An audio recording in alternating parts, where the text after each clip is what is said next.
You are now listening to the sound of the simulation. Hey, as we record The Matrix. That's right. Unfortunately, no one can be told what this podcast is. You have to experience it for yourself. There's a line that my math teacher in high school said when he was teaching us about matrices. It's kind of fun. Yeah. That was probably the number one quoted, kind of thing that I heard people say, I think. This movie was big, and so you'd hear people like, you have to shoot a basketball shot, and they'd say there is no spoon, or certain things entered into the lexicon, certainly whoa, and... I know Kung Fu. Yeah, that was a big one, just because people like to make fun of Keanu Reeves. Although I'm going to be a Keanu Reeves apologist, and not in the ironic internet way where they think it's cute that Keanu Reeves is a thing, but actually I think he's quite good in this movie. But we can get to that later. Anyway, the number one thing that I heard was, unfortunately, you cannot be told what blank is. You have to experience it for yourself. I feel like that one got pulled out a lot around the old high school and stuff. So there you go. It's Sanity at the Movies, and we're talking about a seminal cyberpunk classic of the 90s cinema. Maybe one of the most important movies of the last 30 years. Not one of the best, but one of the most important. Certainly I've been thinking a lot about this and going back and forth and trying to coalesce my thoughts for this podcast. And you could argue that this movie influenced everything, that there is no Marvel, that there is no all the things that we take for granted. There's no Snyder Cut.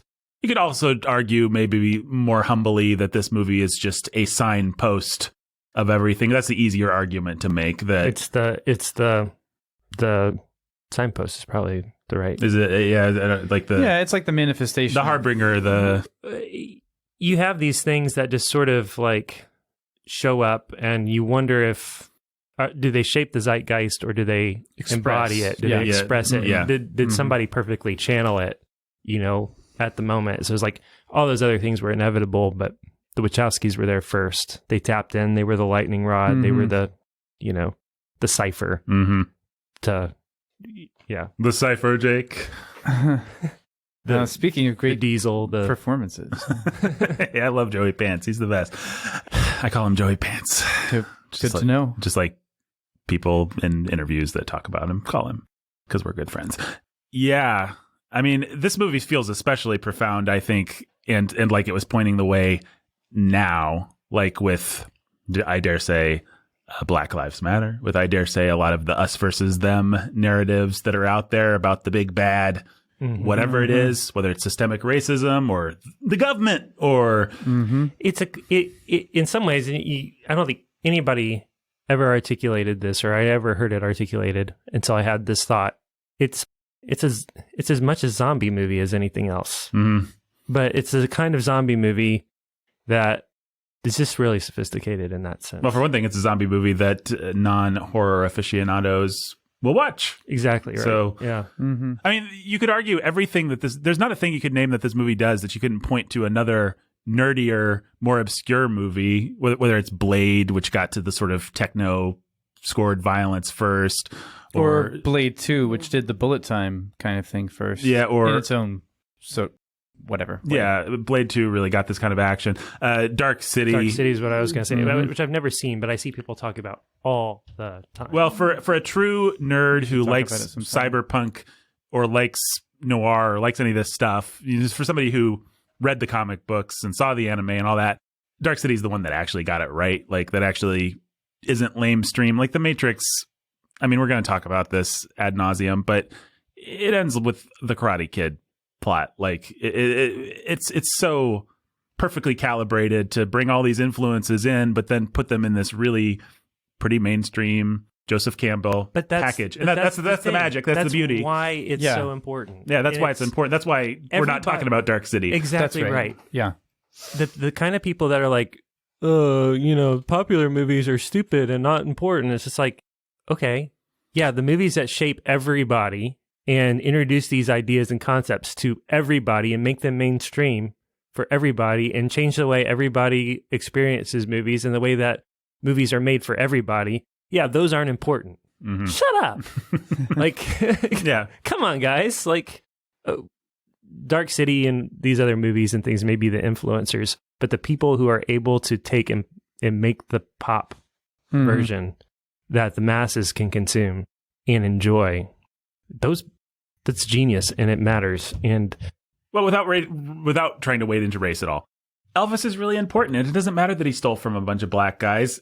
He's the person that made rock music, the blues, and so you can go back. You know, I would rather listen to Robert Johnson in a lot of times. But do you know who Robert Johnson is if Elvis didn't hit the scene? No, right? We needed Elvis to just be a bland Midwestern white guy who was going to make it palatable, who was going to make it something that grandma wouldn't be too freaked out by. Right.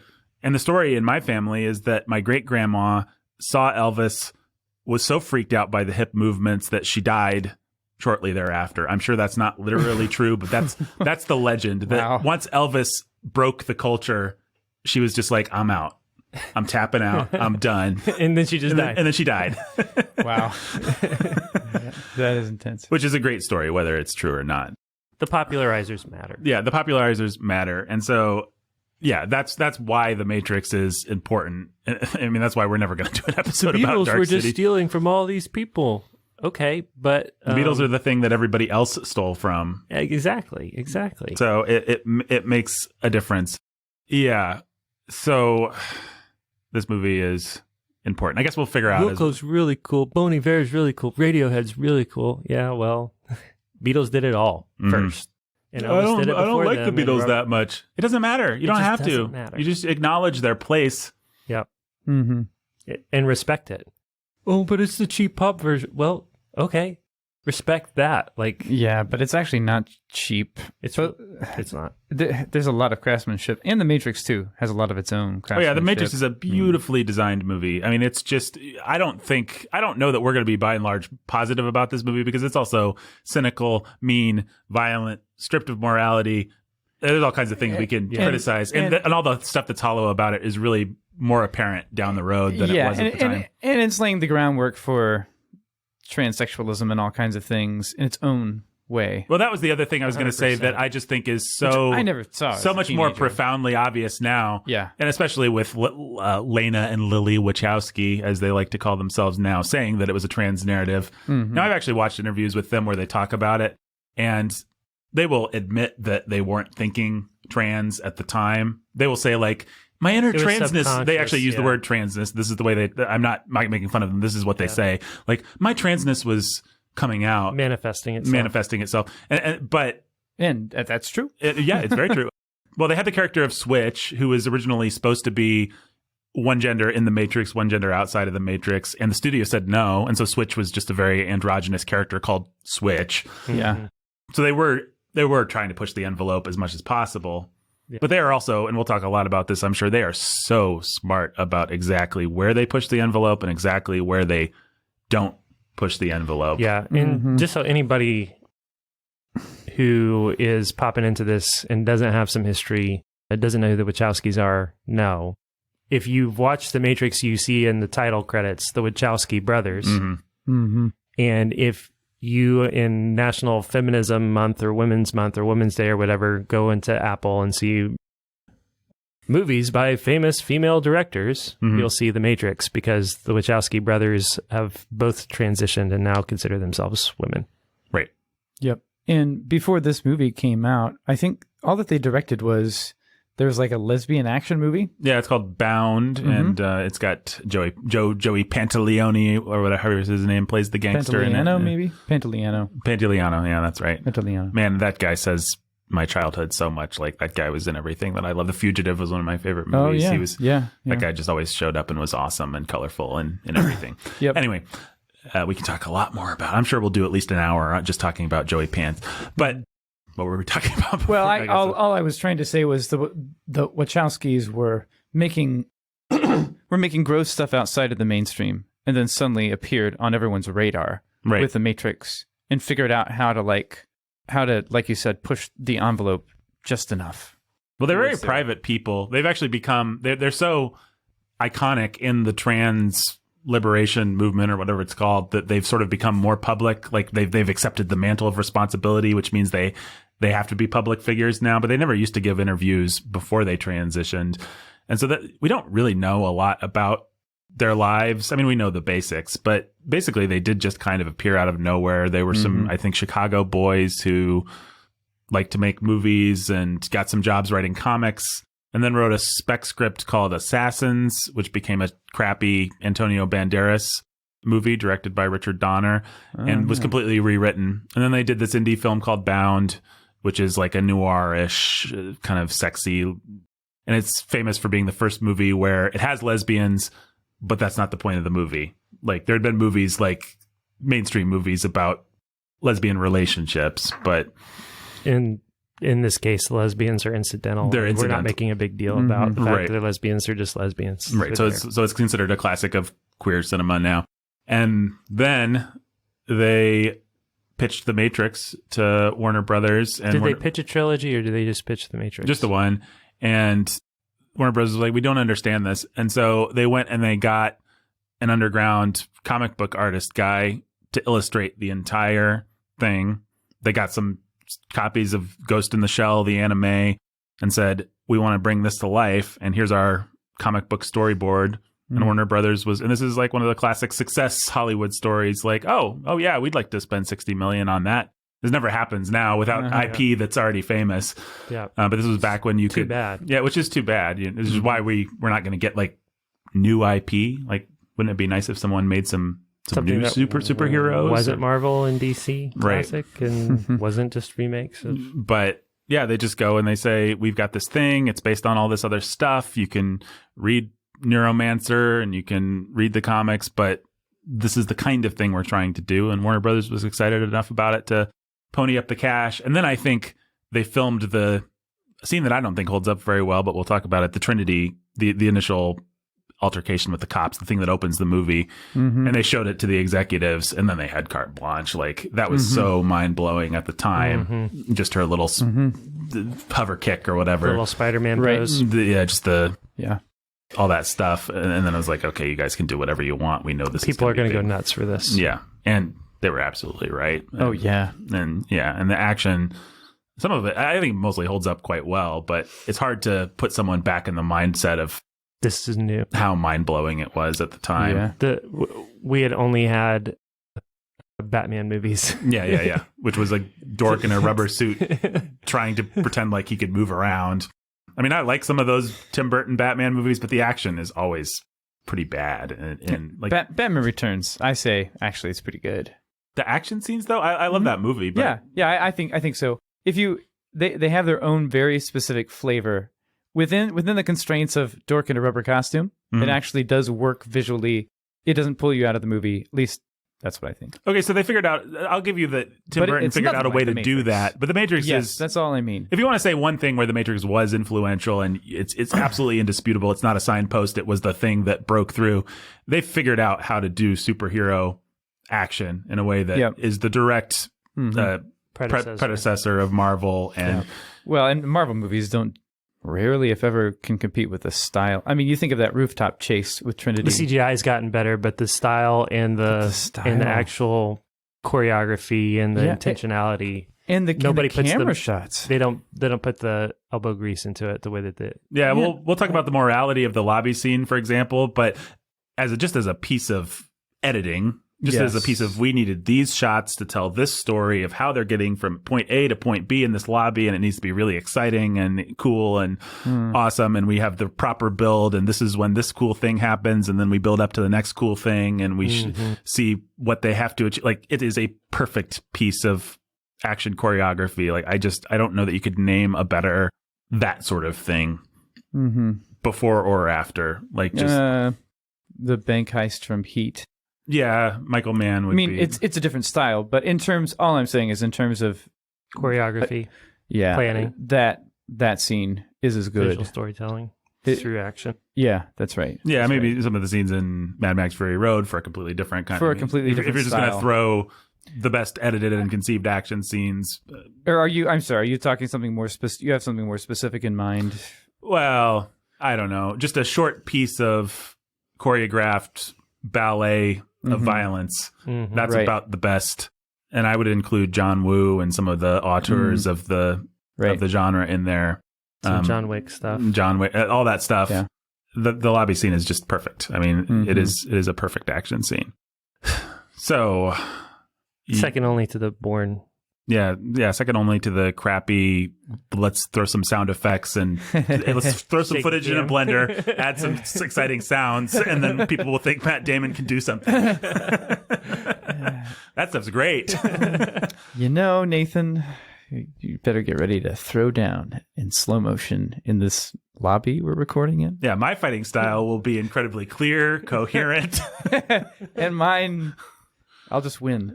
There'll be some sound effects and they'll be lying bloody on the ground. I'm, as everyone knows who's listened to our movie podcast, I'm a Jason Bourne fight scene apologist.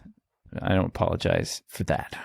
And I have admitted on the podcast at various times that Green Grass in particular, the director of the 2 sequels, I don't count that third Matt Damon or the fourth Matt Damon, but he's the best at that sort of thing. Yeah. But unfortunately, he opened Pandora's box, and then Christopher Nolan thought that he could do action scenes. J.J. Abrams, likewise. Yeah, and it's just lots of people thought they could cheat their way through action scenes because of they were wrong. They were wrong. And that is one of the things that's so cool about The Matrix is the amount of training that our leads have done. I mean, the fact that Hugo, it just cracks me up to think about an actor of Hugo Weaving's prestige having to train to do kung fu while wearing a suit. And, like this guy should be on a stage in Australia somewhere doing Shakespeare or something like that. Yep. But instead he's hamming it up as Agent Smith and then learning to do all this ridiculous kung fu, and he pulls it off. Yeah.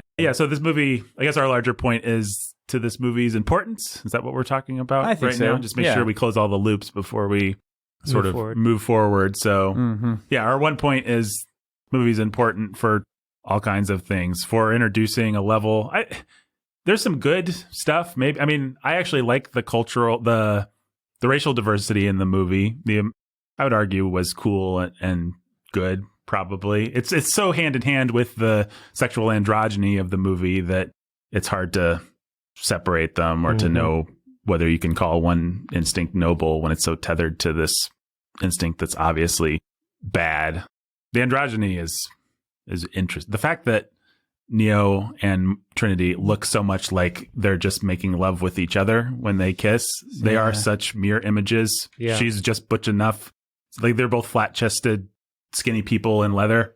With cheekbones and so creepy. And black hair that kind of hangs down. Like they are, it's like the perfect lover would be if you could make the female version of you. It is just like there's something profoundly unsettling about it when you start to actually examine it. Yeah, when you start to look at it through a trans lens, as they would say. Yeah, and then the androgyny of Morpheus, even. And I guess we'll talk about all that. But yeah, this movie is worth talking about. It's important. That's the point that we've made. So, what experiences do you guys bring? What's your history and baggage with The Matrix? Oh man, I love that movie. It was. What year was it released? 99. Yeah. So I am at that point, a sophomore in high school, maybe. And it's just another point in the existential crisis of my life. Another touchstone. The mainstreaming, that taking the hero's journey and separating it from any kind of morality and just letting it be a Nietzschean existentialist kind of thing was profound and cool and engaging. Well, can I just say real quick on that? Another place where I think you can argue this movie is very influential is that they figured out how to take the sort of Joseph Campbell monomyth and they figured out something very smart, which is that if you take the engine of morality out of it, the car still rolls along pretty nicely. Moves. And I loved that. I ate it up. I thought it was super cool. And I think that I'm not in any way trying to say this maybe has any place in my conversion. I don't know. God knows. But it certainly feels like another step or another part of my journey of this is cool. But at the end of the day, it's also really empty and lifeless. And just like everything else under the sun. It has enough sort of that when I go back to it, I feel a certain, for just a minute and then it dies, but I feel a certain excitement or like I'm reconnecting with something. Yeah. Yeah. And I think it's telling that I think I can't remember, but maybe one time rewatching the Matrix movies after becoming a Christian. This probably isn't the first time of coming back to it since then, but it might be. It kind of feels like maybe it is. I think that can't be true, but there's enough about it that for me, it's just like it represents what at least on some level, enough of what I left behind or enough of what I repented of. Right. That, yeah, if only just sort of like that mainstream zeitgeist type stuff. So, yeah. Yeah, I guess the kids of today are going to feel this way about Iron Man or something like that, which is weird. Like 20-year-olds really in our church plant think of the Marvel movies this way, like, oh yeah, I loved that when I was a kid, and then I had to reprocess it, and it meant this or that to me. And it's just weird to me that something that feels that relatively recent would hold that place in someone's life. But I'm sure there's people that are in their 50s that are weirded out that the Matrix is like that for us. Probably. Ben, what did you bring to the party? I would have been a junior, I think, in high school, and I loved The Matrix. It was one of the first R-rated movies I saw, I want to say. That helps. Yeah. And so I was a little like, oh no, is the violence going to be terrible? I was like intimidated going Am I in. going to want to go shoot up a school? No, I didn't actually think that. There's a Columbine of it all that is also connected to the Matrix. Yep. And we should talk about that. But. And I wasn't making those connections. I was homeschooled, and Columbine felt far off. But I loved it, and everyone was talking about. I had a teacher I loved who was talking about how it was a Christian allegory. I mean, he knew it wasn't a Christian movie. He wasn't dumb, but that's how he talked about it. Is like, in other words, it has a use. It has a use for you as a Christian. Because look at the way it maps onto. I've never heard of the hero's journey, but I have. I do understand basics of the gospel, right? And the Wachowskis, load their movie with Christian names and Christian symbols. Trinity. Well, so they are just about the best, I would say, better than George Lucas, for example, at these pseudo profundities that really do speak to you. Morpheus says to Neo, all your life you've felt this splinter in your mind. Something's wrong. And it's like, I don't care how ultimately hollow that is. I still, to this day... Every single person resonates with and I watch it now and I resonate with it. I'm like, yeah, I do feel that way, Morpheus. Isn't that weird? Yeah. Yeah. Yeah, I had no choice but to actually start this movie while my 13-year-old son was in the kitchen doing some... finishing his chores before he went to bed. And you hit some things like that. And it's just like, I don't want him hearing this. Like, this will speak to him. Not from here, because it will speak to him. Yep. He's exactly the right age for that to speak to him. Right. It's like, this is dangerous stuff. Like, again, because it's so well done. So perfectly calibrated to speak to somebody. To speak to me still. I mean, really, honestly, I know better. And a lot of the movie doesn't. Like, there is no spoon. Okay, that's silly. But Morpheus just asking questions about the nature of reality. And that's the thing I still get a little tingle. I mean... And it's so poisonous and toxic. Like, I thought, okay, he's in there. I don't know, like, the violence or whatever that's going on. I don't know that I want, But hopefully he's doing his chore. He's not peeking around and whatever. But then it's just like the messaging all the way through. At every point, I'm just like, I got to put the mute on, or I got to put my headphones in and get watch this on my computer or something. I just don't want this getting under his skin. Yeah, it's dark. Yeah, well, what's interesting when I remember myself enjoying it is that for me, like I would talk to people about the Christian allegory of it all because that's what I've been taught. But I don't think I ever felt that or felt like it actually mattered. I thought that it mattered in some way, but what I liked was like being totally immersed in this awesome visual audio world where there's kung fu done to a soundtrack and everything is, all the colors are perfect. And just imagining like... All the colors are green. I know, I loved it. I love the green of it. I still love the tinting. Oh man, so do I. I hate over tinting and over saturated colors, but I still love the way the Matrix did it. And so for me... I mean, I wanted to be Neo, but in the sense that I wanted to be like, I don't know, a superhero. And so that was the level it attained. It was like I just wanted to be immersed in it over and over again. And I saw it 7 times in the theater, but it didn't have anything that I can remember to do with an existential awakening, or I was a Christian at the time, or any real connection to my Christian faith. Anything that I thought like, yeah, like this is cool getting action. Me. That it was cool action. It was one of the first times that cinema. Well, no, that's not true. I had other things I liked as a kid, scenes that I would imagine and redirect in my head over and over again. I always did that. But The Matrix was like the next level of like living inside a cinematic world that completely captivated you and engulfed you. And what's in Auteur's vision? It's like what we talked about in the Snyder Cut, or yeah, that's right.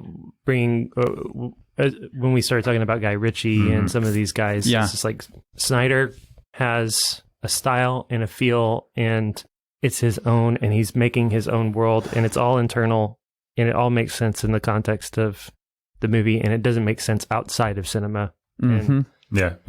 And this is a great example of exactly that kind of thing. That's right. And I don't think it did me any good. I'm sure it did me some harm. I mean, it's funny to think how no one talked about the gross sexuality of it all that I remember.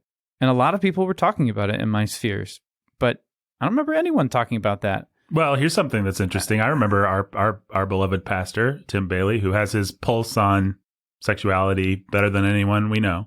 He saw this movie. I don't remember him talking about it. He was kind of like bummed out by the violence. You know, there were certain talking points that he had about it. But I just think this movie was really very good at its subversion. Like, I just think it's a masterclass in how to toe the line of introducing some things like that, seeding them, but really keeping it from ever, you know. I mean, the classic example, which I use as a reference point for talking about all kinds of things, is the character of Trinity, right? Who is so progressive in some ways, but then they pull her back into the subordinate woman role. Oh, man. Well, it's not thoroughly just you or us. It's, I mean, they've given a name to that sort of thing, and it's Trinity. Right. Yeah, feminists will make fun of this. Like, oh, really? You're going to have this woman, you're going to pay lip service to a woman being strong, but then she's just the love interest at the end? And it's like, yes, it's genius. It's exactly how you do it. It's so smart. And the Wachowskis were never this smart again, but they really knew how to thread that needle perfectly. Yeah, and even the concept of, it's as close as you get to the Force being an equalizer too, right? Where women can credibly fight men because they can tap into the Force. Well, when you're in the Matrix, you just have to have mind powers, right? The ability to see the Matrix and bend the Matrix. There's no spoon. It's in your head. There is no spoon. You have to bend yourself. Yeah, and so there is no, it doesn't matter how physically strong she is versus anybody else. It's just, can she bend the Matrix or can't she? You know, she can. So she's awesome. Yeah. Yeah, I think I've always thought that Trinity is one of the most successful of those types of characters. I just buy, actually a little bit less watching it now, but I think that's just because I'm older and by God's grace, more godly. But Trinity, you don't ask the question of why this little girl can beat up these big men as much as I usually do, even when I'm not trying to be a prude or whatever, but I'm just like, I don't really buy it. Like, they just know how to shoot action. I guess that's as much as anything. And they know how to bend physics in a smart way. So what were you saying, Ben? So I think I was probably done saying it. I never got any existential tingles out of it. And that's interesting to me. I don't know why not. Yeah, exactly. It's not like you weren't ready to. May have been ahead of it. I mean, maybe. But I feel like in another sense I was behind. I mean, to me, it was just like. Would you have read like William Gibson at this time in your life? Would you have been familiar with the sci-fi like? I was familiar with a lot of sci-fi stories, but I wasn't into cyberpunk. That came a lot later. Reading William Gibson came years later. Right. And discovering like, oh, well, all this stuff fed into that. Right. Discovering anime came later. Then we'll give a rundown on some of the influences if people are interested. But yeah, that's interesting. It was like the discovery of a new audiovisual world, you know, to watch The Matrix. And going back, it still holds up pretty well in that sense. Yeah, I think it does. Some of the special effects are a little bit less good. Yeah, but it's amazing how relatively good they still are. Because I was thinking, if you compare it to Iron Man, the craftsmanship, it's just nowhere, doesn't touch it. Right. Iron Man's craftsmanship, it was done a year after you watched it. Mm-hmm. Action, special effects maybe not, but action, putting scenes together, just nothing on The Matrix. Mm-hmm. Wait a second, Iron Man would have been 10 years later. Yeah. Right. So that was a confusing link. What I'm saying is, I was thinking of this when you were bringing up the new touchstone for the next generation. Right, okay. Which is Iron Man. Mm-hmm. So their touchstone, which came so many years later, right, does not hold up as well technically, I think, as a film. Yeah, no, I think that's true. Although, I will say, I found myself, I'm so tired of the whole Marvel thing. I have no interest. I mean, we're going to see them, I assume, but I have no interest in seeing any of the new Marvel movies. I just don't care right now. But Spider-Man. Yeah, Spider-Man. I want to see Spider-Man, right. I guess. And the only reason to see, and that means you probably have to see Doctor Strange. Yeah, I'm going to see them all. I'll pay my money. I'm an American, for crying out loud. But those are the only ones that I'm interested in. I can't think what else. Interest left. There's Black Widow, and there's Eternals, and there's terrible Shang-Chi. Sure. Yeah, maybe I won't see them all. Shang-Chi, I'll see. But the thing I was going to say is, I'm so tired of the whole Marvel thing and all the snark and everything about Marvel. I did find myself wistfully thinking about how Marvel movies have a sense of humor while watching this movie. It's so serious. Yeah. I mean, it's visually funny. I mean, they know how to build in a gag, like we've just decimated the lobby and we're going to hold a shot of and have the little piece of pillar crumble or whatever. Yeah, like they are funny visual filmmakers. Having the sprinkler system go on over the agents. Yeah. You get a lot funny. of mileage out of Agent Smith in general, just his laconic reactions, non-reactions to things. Yeah. So this movie does. I don't want to say this movie's Hugo humorless. Weaving's bizarre comedic timing. Oh man, Hugo Weaving, while being totally serious. He's a like genius. It's just what a comedic straight man. Is really cool. It is really cool. Help with your landlady's garbage. You help your landlady take out her garbage. The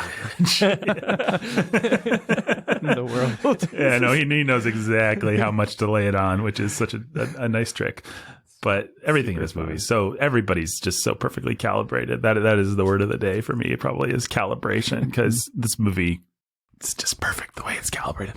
So for me, I think I probably... It's funny, Peter catching a little bit of Agent Smith and being like, what's Elrond doing here? Exactly. It's like, no. What you should understand is that everybody, when Elrond showed up, laughed because what's Agent Smith doing is Elrond. Yeah, no, it was. Why is Agent Smith wearing a wig? Wearing a wig and a weird dopey crown. No, Elrond, no.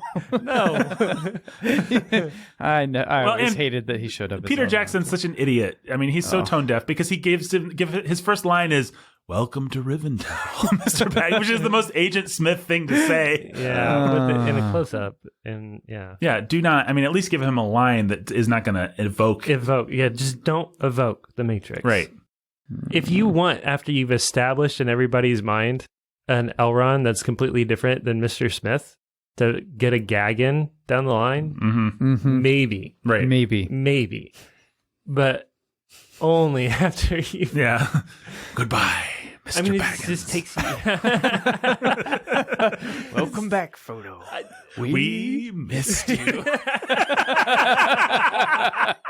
would have been awesome. That would have been awesome. That would have been really great. Wow.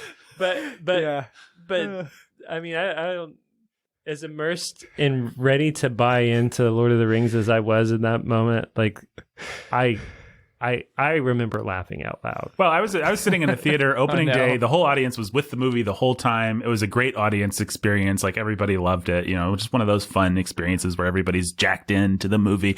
But when Agent Smith came out and said, "Welcome to Rivendell," everybody laughed. Oh, no. Like, we were just all like, "Nope, we reject it." Not Hugo Weaving's fault. Totally Peter Jackson's tasteless fault. And then, I don't know, after you've cast Hugo Weaving as Agent Smith, an elf, no, it's a casting. No. It's as much casting. Like, that's such an uphill problem to have. Red Skull's another thing, but a villain role is another thing. A credible side character on your hero's journey can be another thing too, but that sort of like a mystical I've got to have some ethos about me role. Mm-hmm. Like, yeah, no, that close to the same thing in the Matrix. Like, yeah, no, it wasn't good. Well, you could be like Lawrence Fishburne and just commit to playing Morpheus in every role after that. yeah. Well, or you could be like, basically done. The person I feel sorry for is Carrie-Anne Moss, because I think she's a good actress, but the role of Trinity is so limiting, and I'm sure she just got a million, can you come talk like this and wear leather offers, and so she played in some indie films. She was in Memento, some stuff like that, but I think probably this movie both gave her a career and ended her career all in one movie. I hope she got a nice paycheck out of the sequels, at least, which I'm sure she did. And she's coming back for number 4, so maybe she got a nice paycheck. She did. What was I saying? There's a loop I need to close here. Why did we get onto Elrond? We were talking about the comedy of the movie, or the lack of humor in the dialogue, And the performance of Weaving. and yeah, And wishing, you were talking about Marvel, and wishing there's just you getting a little wistful about the... Yeah, let's have a character that has a sense of humor, and let's not make it stupid, whatever the kid's name is. Mouse, or... Right. You know, that is one of the things that's sort of soul deadening about this movie, is that the only humor comes from these crass Cypher and Mouse. Yeah. These kind of gross side characters that they want you to have tender feelings towards them. Yeah, Tank comes the closest, just because he loves his brother. Yeah. Yeah.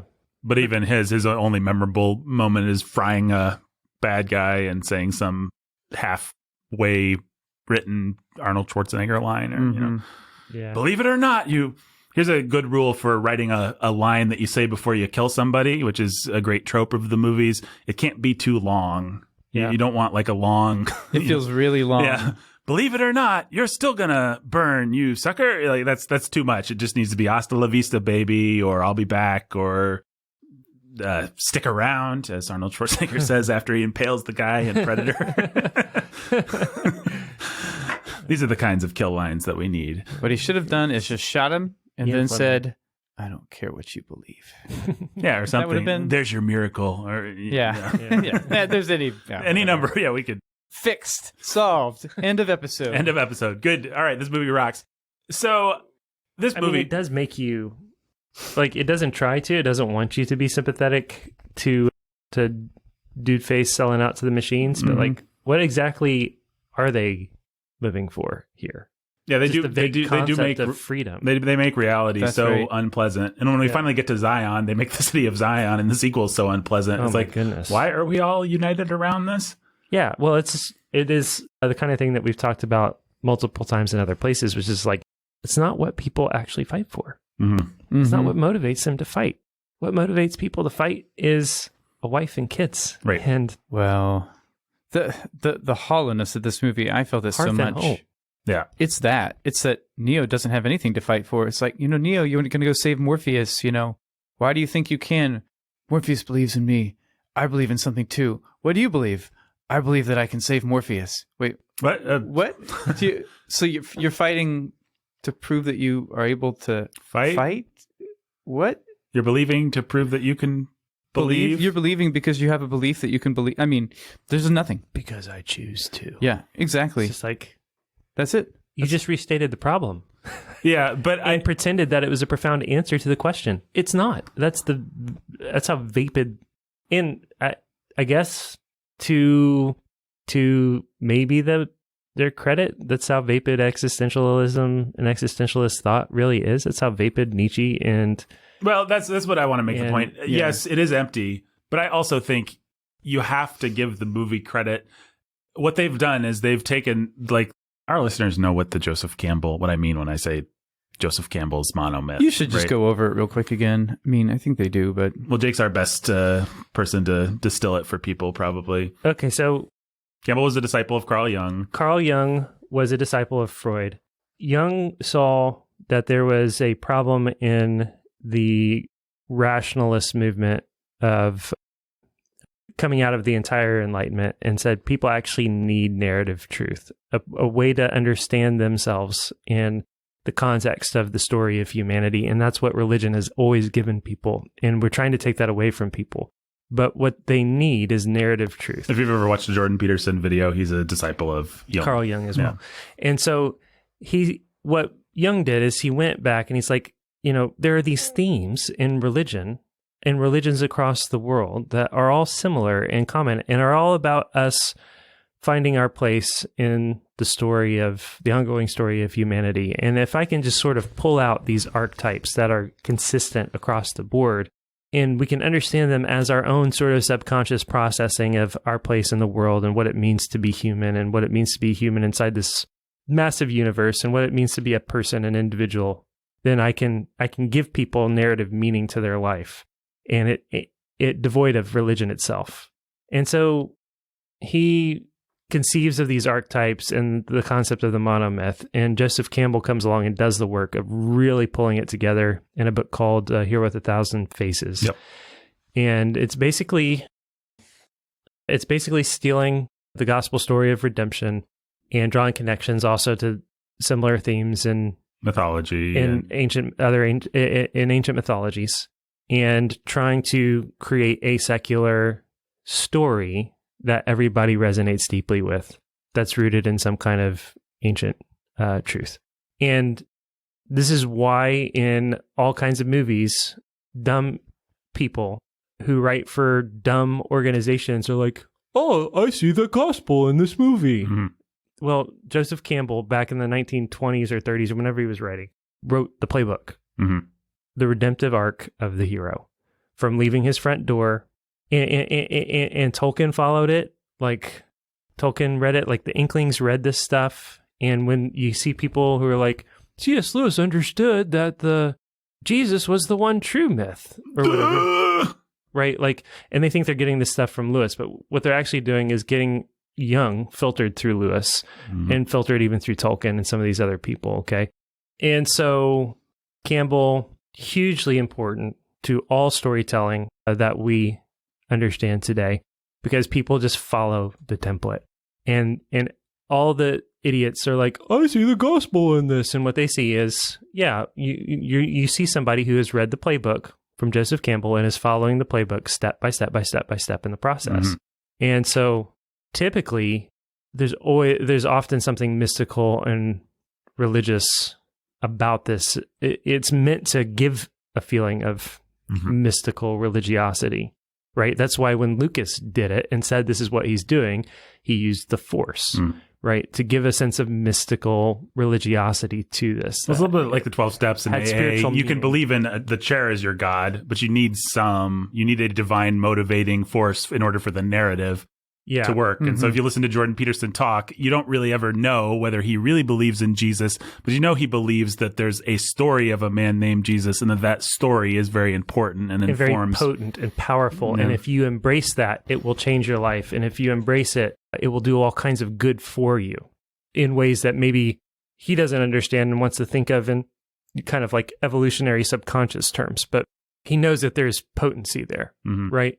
And so what the Wachowskis do is they say, what if we do all of that, but instead of introduce the mystical force, we just substitute an existentialist philosophy that actually isn't all that mystical and spiritual, but is actually just really materialistic. And let's have whatever mystique we get be about, things that kind of happen inside the Matrix and Neo and stuff like that. But, let's, and then it gets really weird in films 2 and 3. But in this first one, it's just like, let's just have it be raw existentialism. Yeah.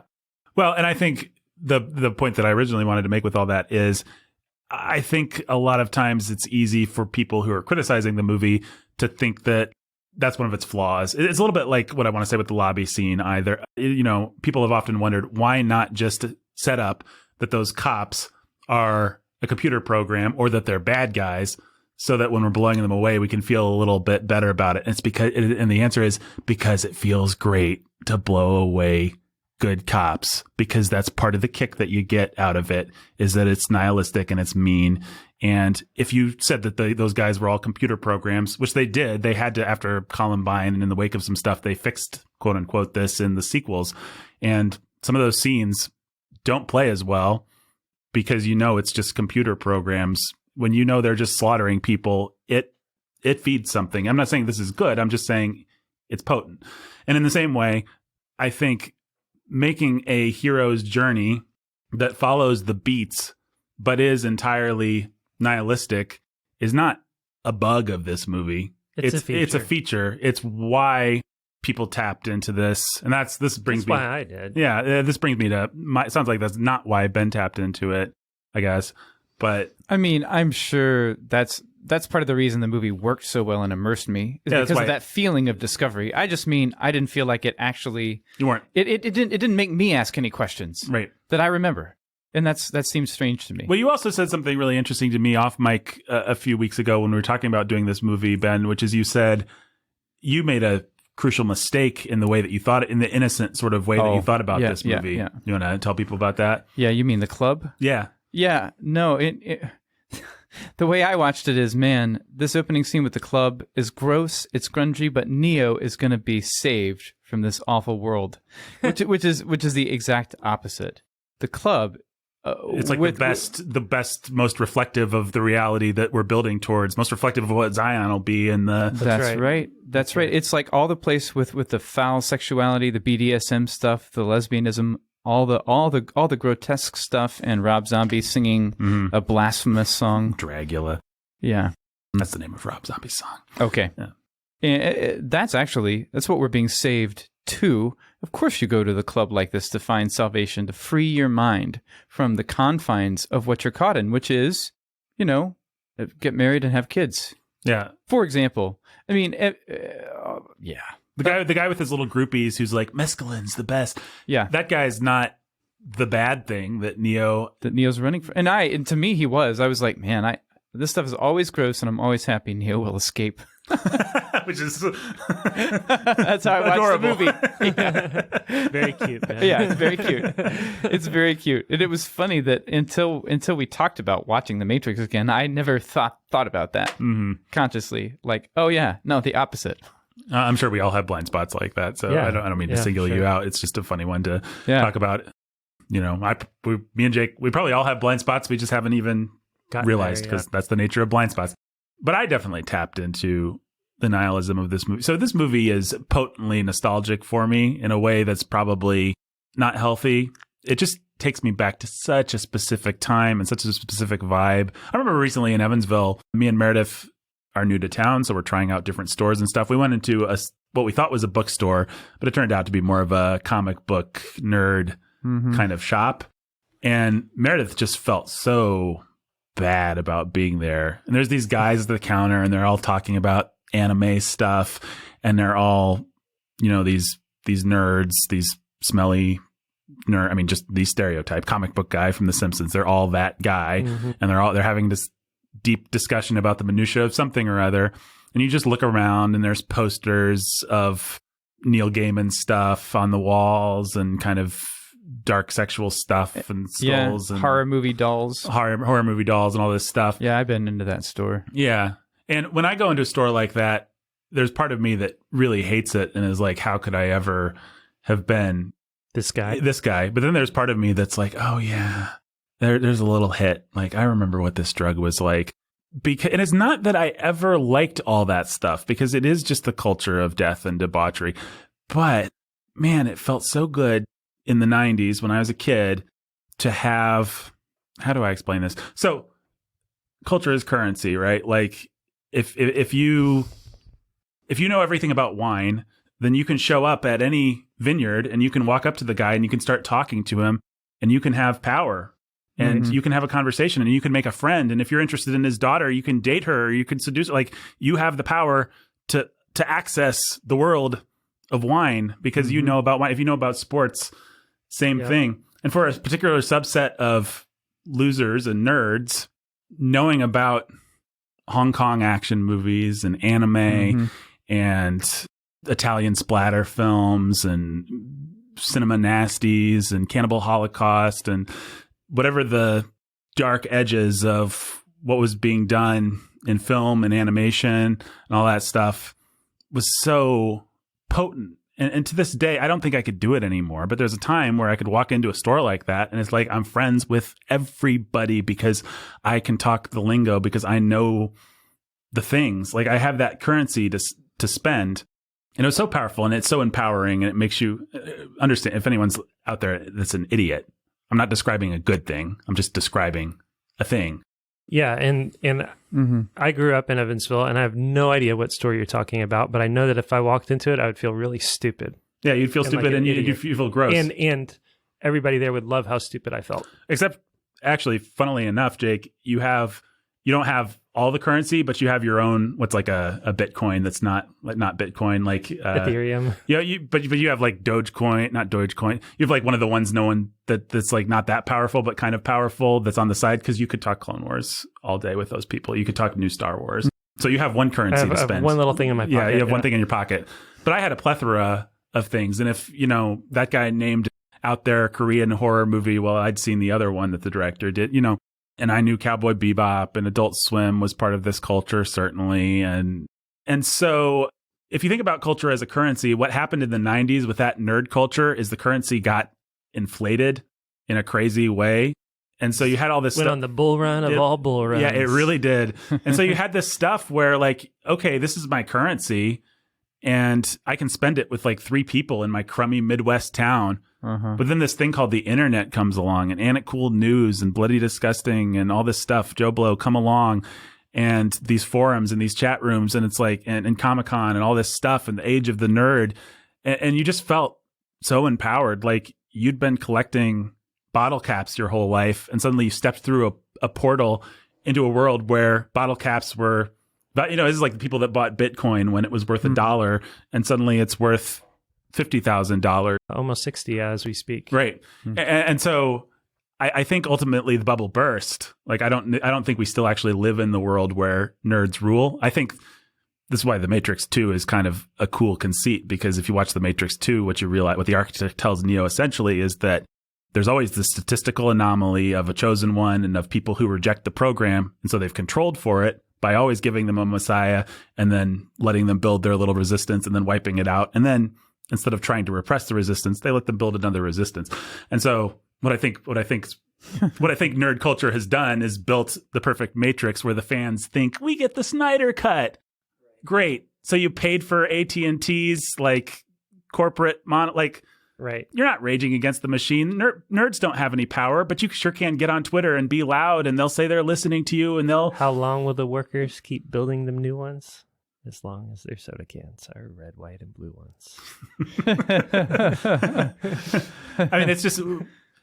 But for a brief time around... This is what I'm building up to. I love cake. I hate cake, too. I hate cakes. And yeah, I feel the same way about cake, I think. But what The Matrix did, I think, so well, better than any movie that I can name, is it really made you feel like your currency was shooting through the roof. Like if you knew, it's like Jake could go see the movie. He didn't have to know any of this stuff. He could love it. But if you knew Hong Kong action cinema, if you'd seen John Woo movies, with John Woo was the guy that really perfected a guy with 2 guns and sunglasses diving through the air in slow motion, shooting 1,000 guys. If you'd seen wire fu movies, if you knew that was a thing, if you knew that there was cinema where they attached people to wires and they floated around, if you'd read the anime, if you were familiar with Neuromancer and William Gibson and Cyberpunk and all this stuff, like this movie was so flattering. And so if you knew your French existentialism, if you'd read Camus or Euler, I think is his name, the book that Neo grabs Simulacrum and that he hides his discs inside. Like this movie is so flattering in a way that I think is a game changer. Like I can't name a movie in the mainstream. Sure, Quentin Tarantino, people like that, Kevin Smith, they made movies that were flattering to nerds, but the movies weren't mainstream hits. The Matrix, again, is perfectly calibrated to walk that line. So it's like the things that you loved, all this underground stuff, is also the new Star Wars. Yeah. How's it feel to be ahead of the curve on the new Star Wars? So it was just like, it was tremendously exciting. It was so much fun to watch this movie, so delightful. I remember watching it. It's one of the only, I don't usually do this. I'm the kind of guy that engages with the movie enough. Jake describes his son Ian a little bit like this. Like he likes reading books so much, he gets so into them that he doesn't read that many books. You've said before. Yeah, that's right. And I'm the kind of guy, I rent the movie, I watch it once, and it envelops me enough that I don't want to watch. Like I had friends, they'd rent a movie from Blockbuster for the weekend when we were kids. They just watch it over and over and over again. I was never like that. But The Matrix was like, I'm going to rewind this. I'm going to go back. I'm going to watch it again. Then I'm going to rewind just to the lobby scene and watch the third act again because it's so cool. And it's just it is like a drug, and I can be very nostalgic about it. Like I'm feeling like I'm back in the 90s, and this movie is such a perfect. It really is like 1995 comic book. The movie. I mean, they just took all the stuff, all the currency, all the stuff that those people talked about. You know, all the things that I could walk into a store like that and talk to somebody about, and they just made one movie that had it all. And man, it felt good. Yeah, I remember that it was like a drug Yeah. in its own way for me, but I didn't really feel that way this time. Yeah, no, I didn't feel, I mean, I could still get nostalgic. I've learned to be honest about the places because, as I've said before, early on we did an episode where I tried to say, you know, wag my finger at Stephen King, but everybody that listened to the podcast was like, Nathan, you still kind of like Stephen King, don't you? Like, yeah. Well, I do. So same thing here. Like I could still, rightly or wrongly, I could still feel it. I can still put myself in that, like, man, it just felt really good. Like all this dumb loser stuff, you know, I mean, you just felt like we were inheriting the earth. The animals are finally running the zoo. Like the jocks are losing, the nerds are winning. Like our culture is taking over. And again, I don't think it did. I think that they figured out exactly how to build the perfect matrix for us where it looked like we did, but Looked like it, felt like it. Like It's called marketing. Yeah, it's called marketing. and they did it. You know, Harry Knowles starts Ain't It Cool News in the mid-90s. It briefly has some power over Hollywood and influences some of these things. And Lord of the Rings and The Matrix specifically come out of that culture. But Hollywood's always known how to cannibalize and co-opt and commodify. They didn't for maybe a couple of years, but then they figured out, oh, all we have to do is invite this fat jerk to a press conference. Like, just put him on the red carpet. Yeah. He'll eat it up. And then he'll be our shill. And then he'll be our shill. And they did that. I mean, it really, The Matrix is a wonderful analogy. How can we make these people into our batteries? Oh, yeah. It's really easy. Just build a world where... Oh, did you want steak every day? Yeah. Oh, all you wanted was access to the red carpet? Psst, that cost us literally nothing. Yeah, Cypher's great joke. Like I want to be somebody important, like an actor. That's the best that he can do. Whatever you want.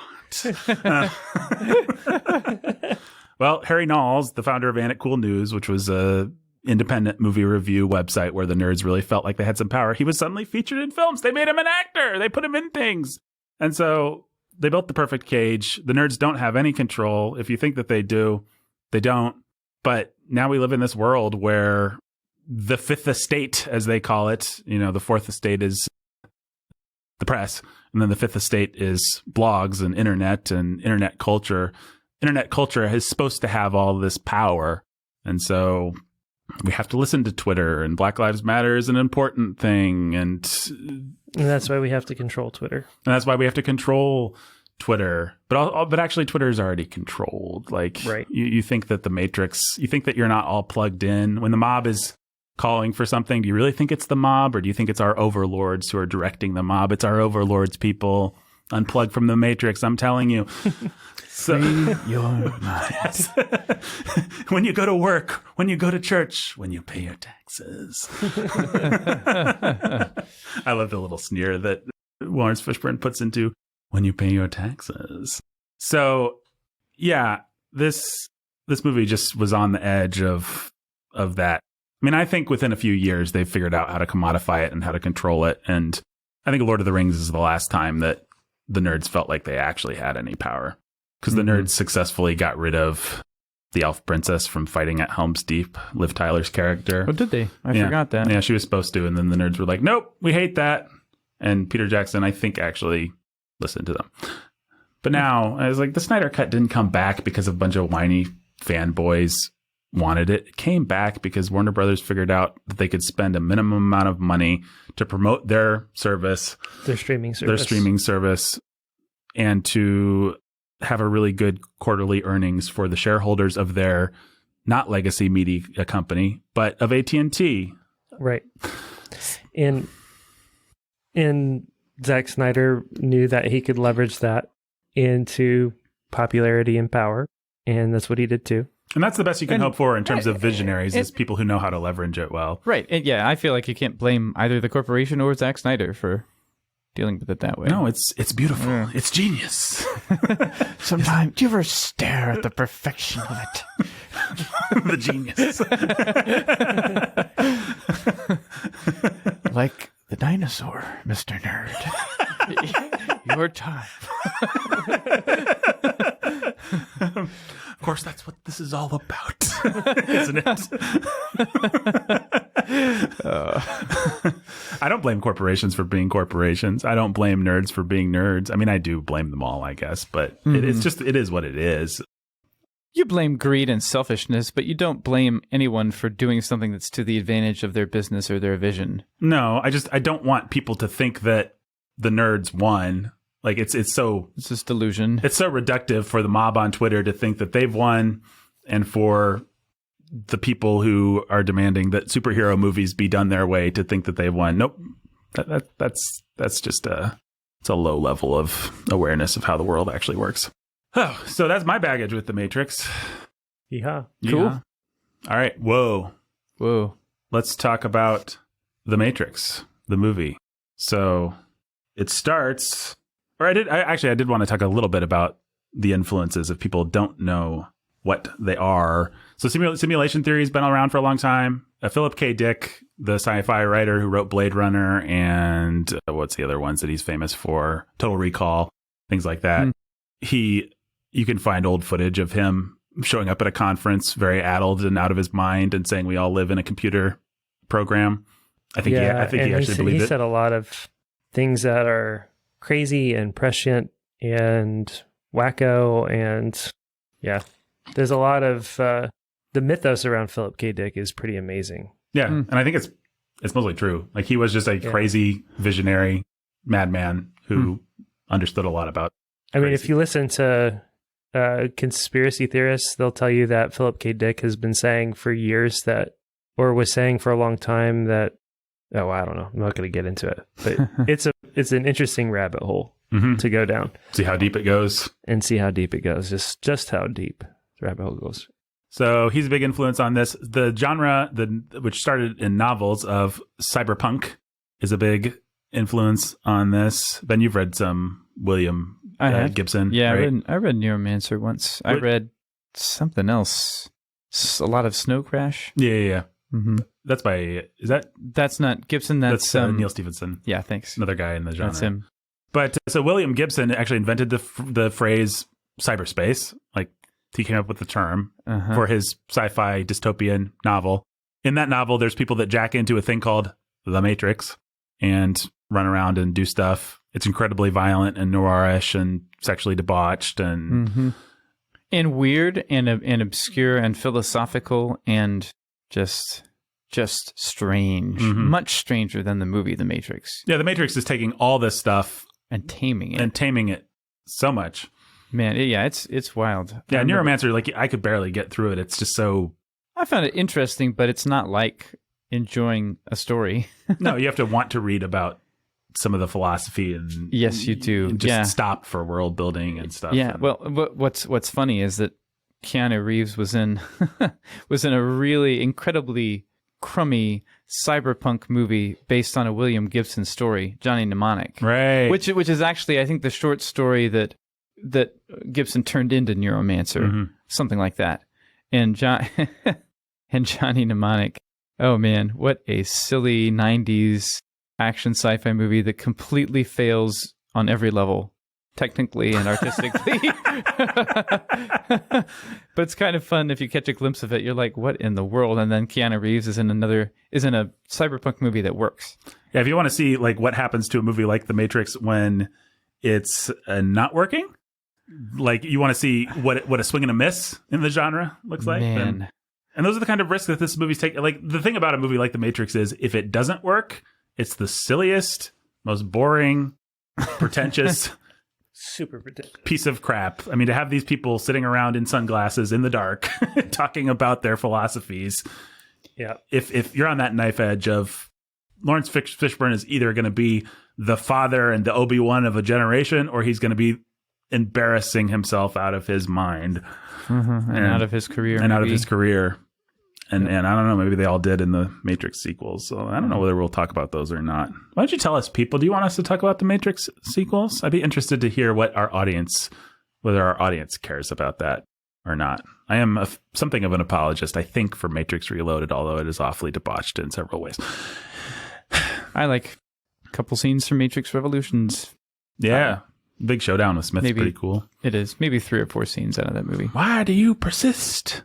Because I choose to. So other inspirations for this movie, so this movie does come out of a bunch of fruity French philosophy. It's all the kind of philosophy that's like popular, that like nerds who don't like philosophy, like it's not like, if somebody actually likes philosophy, then that means they read like Kant and stuff like that.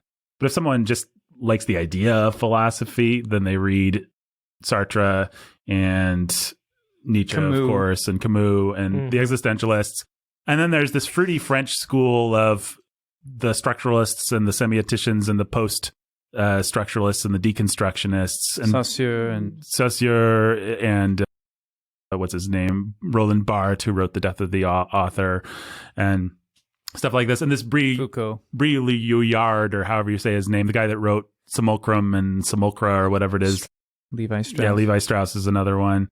And these guys are all about getting at the structures, the component parts of things, and seeing what the reality is behind the symbols and signs and the ways that we communicate. And inevitably what they end up finding, because they're godless French cigarette smoking atheists, is that there is no reality behind any of this stuff, that actually we make our own meaning and that it's all a charade. And so the book that they reference specifically, Simulacrum and Simulacra, however you say it, is by a guy who's talking about the way that we communicate with each other and the way that we understand reality. And he's trying to get to what is the essence behind that. And what he comes up with is that there isn't one. We just use a bunch of random, abstract, meaningless signs and symbols to understand reality, a reality that may or may not exist. So it's all that kind of stuff that this movie is coming out of.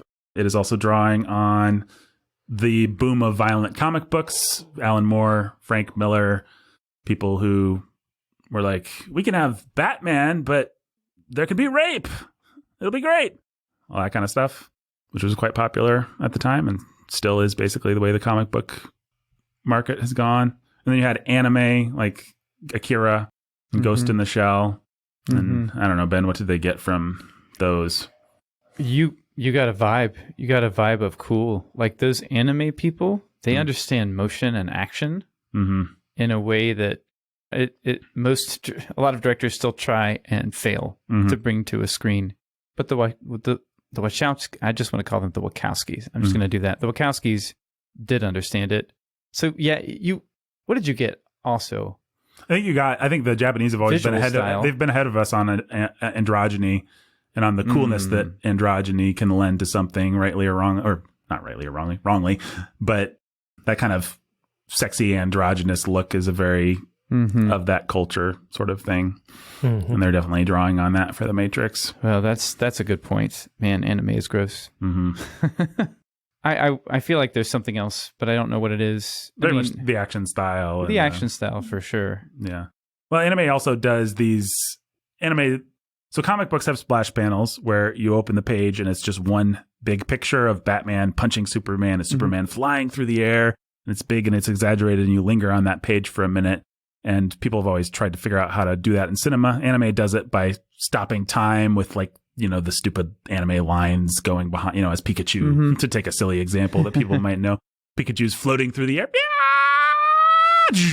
and the lines are behind him. And then there's more sophisticated ways that anime does that. But The Matrix, very much, they were like, how can we do a splash panel in a movie? Well, I know. Let's develop a technology so that we can just slow down time and kind of just observe something happening as it's like it's a still life or a statue that we can just kind of revolve around. And I don't know how well bullet time really holds up as a visual, but it was certainly influential. I mean, it's certainly in all the Marvel movies, one way or another, just being able to bend and warp time like that. Of course, Zack Snyder loves to do it, and all that kind of stuff. I like it. I would say watching The Matrix, I mean, the scenes show a little, but the shots are so well thought out in terms of storytelling that they make it work. Yeah. Well, it's just, again, coming back to the idea, we have the tools in cinema. We have tools in cinema that we don't have anywhere else. Yes. So let's find creative ways to use them. Right.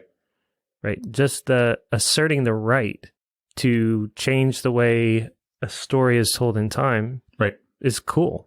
And really it's a cool. game changer in and of itself. And so Yeah. bullet time, it holds up, it doesn't hold up, it doesn't matter. Right. What matters is everybody bought it. Right. And as a concept, it was proven that you can play with this a lot. And not only will dorky film nerds think it's cool, but the masses will think it's super cool too. Well, and if you watch like an old Superman movie with Christopher Reeves, or you watch the Tim Burton or Joel Schumacher Batman movies, what you realize is they're not adapting the soul of comics, the style of comics. They're just making movies about Batman or about Superman. And the movies are good or bad or whatever they are, but they haven't figured out an analogous visual style. Except I'm going to accept Batman Returns. Tim Burton just creates his own comic book style. Yes, I would agree and disagree. I would agree but that this is much about set design and costuming as it is about the actual cinematography. It's more about that than the cinematography of it, right? Like I wouldn't say, not with Batman Returns. I would say Tim Burton is so visually like over designed in every shot, like how he's thought it out. You could still argue it's not doing a good job of creating a Batman comic, but it is doing a very intentional visual job of creating every moment with the camera. I'm thinking like this for this shot, and he's just thinking about. I would argue that Batman Returns is a successful visual movie, and that I would argue that it works and it creates its own style. What I wouldn't say that where I might disagree is I don't think that it is just doing a comic book, putting you into. Yeah, no, agree. It might be doing like an old if Tim Burton grew up with the 1950s and 60s Batman, he might actually be more creating an analog to the way that those frames worked, kind of still frames and not a lot of camera movement and stuff. Wachowskis are freeing us up to think, what is the visual analog to turning the pages of a comic book and looking at those panels and the splash panels and the way that your eye moves and everything. Okay. And I think all superhero movies have been freed to think that way. And a lot of other kinds of movies, like how can we kind of blend these? Yeah, I mean, Raimi did it. Yeah, Raimi did it. Yeah. And some people do it better than others. You know, Ben likes to point out that Mark Webb did it quite well in The Amazing Spider-Man 2. But I don't think Mark Webb would have done it that way if The Matrix hadn't. You know, that's a place where you can't say it just broke it open. Yeah. So I think that basically covers there's also just a lot of Hong Kong action cinema, and they've been ahead of us for a long time in terms of that's right. violent action and slow motion action. So if you want a brief nerdy history of slow motion, a guy named Sam Peckinpah made a movie called The Wild Bunch and a bunch of successful westerns in the 60s, revisionist violent westerns. And what he found is that you could create these beautiful ballet-like bloody montages of just by slowing everything down and then cutting really quickly through shots of bodies flailing and blood coming out and stuff like that in slow motion, and that it could be simultaneously very brutal and very beautiful at the same time. And then Bonnie and Clyde, around that, I think that same year, did the same thing. Bonnie and Clyde's death scene, their machine gun down, and it just goes on and on and on and on and on. And it's this very dance-like thing that draws you in. And so those were very striking examples of slow motion. But then our tasteless friends in Hong Kong were like, instead of using that to make some kind of artistic statement, we can just make it cool and have whole movies where guys just have fight scenes like this. John Woo famously did that with The Killers and The Better Killer Tomorrow. and Better Tomorrow and Hard Day's Night. Hard Day's Night. Hard Boiled. Hard Boiled. Where Ringo guns down all the. Yeah. Hard Boiled. I remember in that movie, because I've seen a few of these. You just have these drawn out action scenes tracking all the characters from different camera angles, and they just go on and on. They are these long scenes. I'd never seen anything quite like that in a Western movie. Well, in Hollywood was, we've always been, we're a Christian nation, so to speak, or however you want to say it, however it pleases you to say it. We have a moral sense that they don't. And so our movies have just never wanted to linger. Even something like Die Hard, our equivalent action movie of the time, we're not going to just have a 9-minute scene where guys keep running out and out and out to get gunned down by John McClane. Like, this is not what we're... Die Hard has its own kind of grotesque brutality. It's not that Die Hard isn't violent, but I don't think we're quite as wasteful, or we are right. Now. No, we weren't then, of human true. Life. Yeah. Our excesses were far less excessive. Right. Actually, I don't think that's true. We're excessive in different ways. We were. You think of Chuck Norris movies. Like if you've ever seen parts of his MIA movies where he's in Vietnam, I remember watching that would pop onto TV, and I remember watching like 5 minutes. And there's just this scene where he's in a grass hut in the jungle and he's going to free prisoners. And he has this machine gun with a bayonet. And the guard comes up and he bayonets him through the belly. And the guy's like, oh. And Chuck Norris is like, yeah. And then he shoots him and blows him through. And I was just, I watched a little of this and I was like, whoa, like I can't watch. Like I like action. I like fights and gunfights and fist fights, things that Chuck Norris is going to do. But just like the sheer bloody enjoyment of it. I think Chuck Norris and maybe Stallone and other guys were making, I don't know, I haven't actually seen Rambo movies, but they were making stuff like that. Yeah, it's not as, well, what I would say about, I would compare Rambo and Schwarzenegger and those guys more to like a slasher movie, actually, and that each kill is delicious. You're going to bayonet the guy and then you're going to shoot him. And yeah, you're going to have the scenes where you just mow down guys. But you're not as casual, actually, about human life. It's like we want each kill to be like Arnold Schwarzenegger is going to rip that guy's arms off and he's going to shoot that guy and he's going to impale that guy and then he's going to smile and say, stick around, because he wants the guy to stick around. Okay. Yeah. No, I think that's a good point. I think it's a good point. Or not the Japanese, I'm sorry. The Hong Kong cinema, they just don't care about human life that much, actually, if maybe this is so bold. So it's just like, no. Let's just mow down guys. Like, let's just have them run out. And Okay, I have to share this. You brought this to mind. My wife was a missionary in China. Some of our listeners may know, for like 7-8 years. And one thing that she noticed is they don't have for one thing, they don't have a customer service culture. They don't have a general service culture. They don't have a general we value human life culture. So here's the thing. If you hit someone with your car and they're injured, the government will force you to pay their medical bills. But that's a very real liability you have. So sometimes what happens, and I think this is fairly frequent, is that if a Chinese person accidentally hits a pedestrian with their car and they're like injured and lying there, they'll back up and they'll kill them and they'll drive off because that's less financial liability. Sure. Okay, so I've heard that's stories. Yeah. That's insane to me. But you're right. That is China, and that is, even though Hong Kong is westernized China, it has more in common with that. Yeah. Background mentality. Yeah. And culture. Well, and I think as our culture has untethered itself from Judeo-Christian morality, we're moving in that direction. Our movies are certainly moving in that direction. You can see more of these. The Matrix is an example of that. I think The Matrix is really, especially with that lobby scene, pointing the way towards that kind of just, it's fun to see our heroes wantonly slaughter bad guys, that they're way more powerful, that like they could subdue all these guys pretty easily without killing them. But what would be even cooler is if they just blew the crap out of them. What was a movie I never saw? Brad Pitt, Angelina Jolie, Mr. and Mrs. Smith. I remember a friend told me. Do you know the one I mean? Yeah. I know it. That's from about 5 or 6 years later. But that's right. Yeah, it's that kind of thing. Yeah. There's a famous scene at the end where there's a bunch of cops surrounding them in the warehouse, and they could run, but they decide, no, we're just going to stay. We have big machine guns. They just mow down all the cops. Something like that.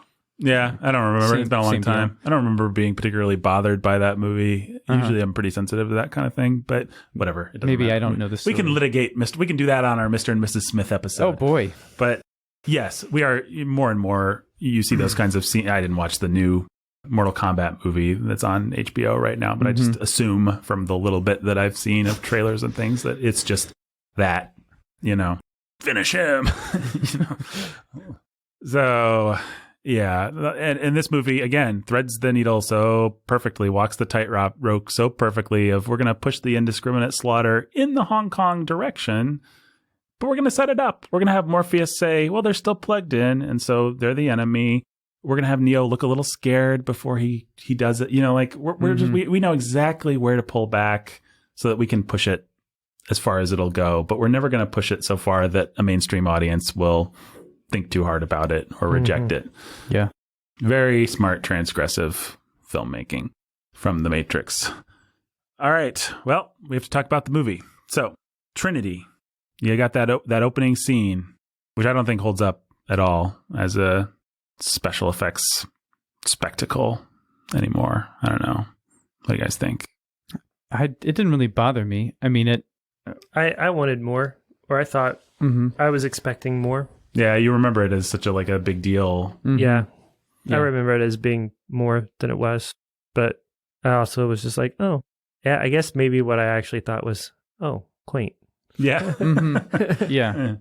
Which not every, there's a lot of scenes in this movie that you don't think that. You don't think that. I'd say the like entire, the lobby scene. Yeah, the entire third act still, I can't think of anything that doesn't work. That's Yeah. But, it's like, oh, yeah, they're saving the good stuff for later. Mm-hmm. It feels like that. Well, and that's one of the geniuses of the way this movie is structured. I love the fact that this movie makes you wait for it. Oh, yeah. Like, you really don't get the good stuff. Well, in the time, you think you're getting the good stuff. Right, exactly. And you have no idea how much you're about to be blown away. And that's it's just one of the coolest things about You're like one of the lobby guards. You have no idea how much you're about to be blown away.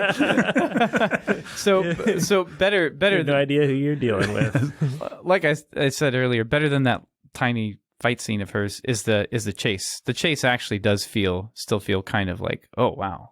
Right. Like she's jumping over giant gaps, and then she's going to dive through the window in that one shot down the stairs. And then hold there and have to talk herself into getting up. Yeah, all that stuff still works really well. That does work. Yeah. Man. But just that one, she's going to do her Spider-Man, Dave Matthews Band symbol moment. Just like, oh, cute. Yeah. Yeah, that's kind of silly. But yeah, the chase. Well, and what I like about this is this was before all this stuff was a convention. And once it became a convention, our superheroes became so super powered that it just doesn't matter sometimes. Like you're never worried about Captain America or Marvel until the very end when they fight the big bad. Right. I just said Marvel as if Marvel's a character. Well, Captain America or Marvel. Or like Marvel. Captain Marvel. Yeah, or Captain. Yeah, right? Captain's America or Marvel. Clearly what you were talking about. Yeah, well, in so many scenes today, the whole point is, oh, this guy's so much superpowered. Let's see how he totally defeats all these people. Right. They're not asking the question, and they're not trying to because that's harder.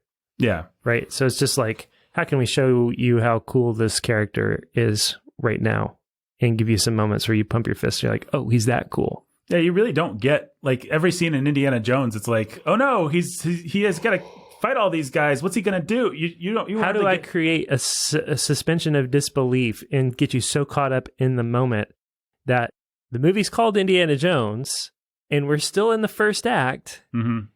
And it's the third Indiana Jones movie. He's not dying now. He survived a temple of doom. But we're in the first act. We're in the second act. And there's still a whole another hour of this movie left. But how can I get you so caught up in the action and the drama of the moment that you feel the tension of, is he going to make it? Mm-hmm. Like that art form, people are too lazy to really engage on making you feel it on that level. They really don't. You think about like all the Marvel movies. They just don't try. Most action scenes are about like, all right, it's time for Captain America to beat up these guys. It's time for Iron Man to do his thing. Cool. Yeah, and that's part of them. That's part of the genius of Marvel. It's just like, here's an idea. What if we just acknowledge that everybody knows it's a Captain America movie? Captain America's not going to die. Right. Mm-hmm. Not in the first act or second act. We can get a little emotion out of him ditching his plane into the sea in the third act, but here's the thing: the one action scene that everybody remembers, which I think is a horrible action scene. Just I don't know. I hate that people love this action scene as much as they do because it's not well choreographed.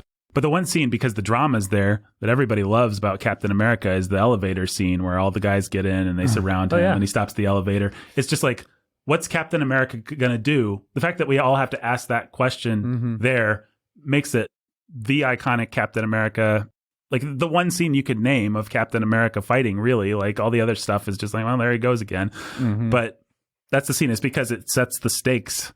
Yeah. Clearly. Yeah. His fight with that French guy is actually one of the coolest fight scenes in all of Marvel, and that's earlier in the same film. It is. It's the opening scene on the ship, which all of that, in my opinion, is cool. And then some you of the have coolest that action in all of Marvel. Yeah. But you're right. Like, you forget about that. You forget about it so much that you go back and you watch Winter Soldier. You're like, whoa, hey.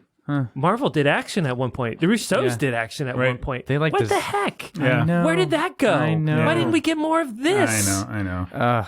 It's killer. But then you get the elevator. The elevator scene is the scene. Yeah, and it's just because it's not because I shouldn't. It's just everybody's fine. I like the tension of everybody getting on the elevator, it all getting stacked, and the question of, okay, how's he getting out of this one? And then the answer is pretty easily by being Captain America. But the question was asked, and that's the important thing. That is what's important. Yeah, it stands out. Yeah, and what's awesome about the Matrix is they don't realize as they're making this movie that they're playing to the trope of, like, the sequels are more, we have to do the lobby scene again. We have to superpower our heroes so that they're just awesome. But in most of the scenes in this movie, it's actually, and even in the lobby scene, we're going to get a shot of Neo crouching behind the pillars with his two guns. Like, can I really do this? On the shoulder. Yeah. Right? Doesn't that happen in the lobby scene? No, that's when that's the famous bullet time when he dodges Agent Jones or whatever, secondary agent guy, right before dodge this. But yeah, it's like always, like, they're just slightly more awesome. Like, they're not. There's a chance even in the lobby scene that maybe one of them could have taken a bullet. Yeah, well, it was all a risk. Yeah, exactly. No one's ever done anything like this. Yeah, no one's ever gone and tried to face down agents. Facing agents to die. And no, it's great. It just keeps pumping the stakes up and making you think, man, well, maybe he's going to die now. Like, what's the movie going to do? Yep. If he can barely get through the lobby scene with these cops, then when he hits the agents, like, oh crap, maybe he's just going to sacrifice himself. And that's what he knows or thinks he's doing. That's what he thinks he's doing. Yeah. He's like, I'm not the one. I've got to go sacrifice myself so Morpheus can live. And that's just what the Oracle wanted to happen, so that he would discover that he is the one. And then he does. And that's the genius of Joseph Campbell. And that's the genius of this movie. And I do actually remember, I don't know that I could have name dropped Joseph Campbell at the time, but I do actually remember being delighted at discovering the formula the first time. Like, the movie felt so out there and weird that it was like, oh, he's going to come back. She loves it. Like, they're doing the Karate Kid. I've seen this a million times. This is great. Like, they successfully gave me the Karate Kid new. Like, it was exciting that somebody had tricked me into thinking maybe I wasn't going to get the Karate Kid, and then been like, you like the Karate Kid, though.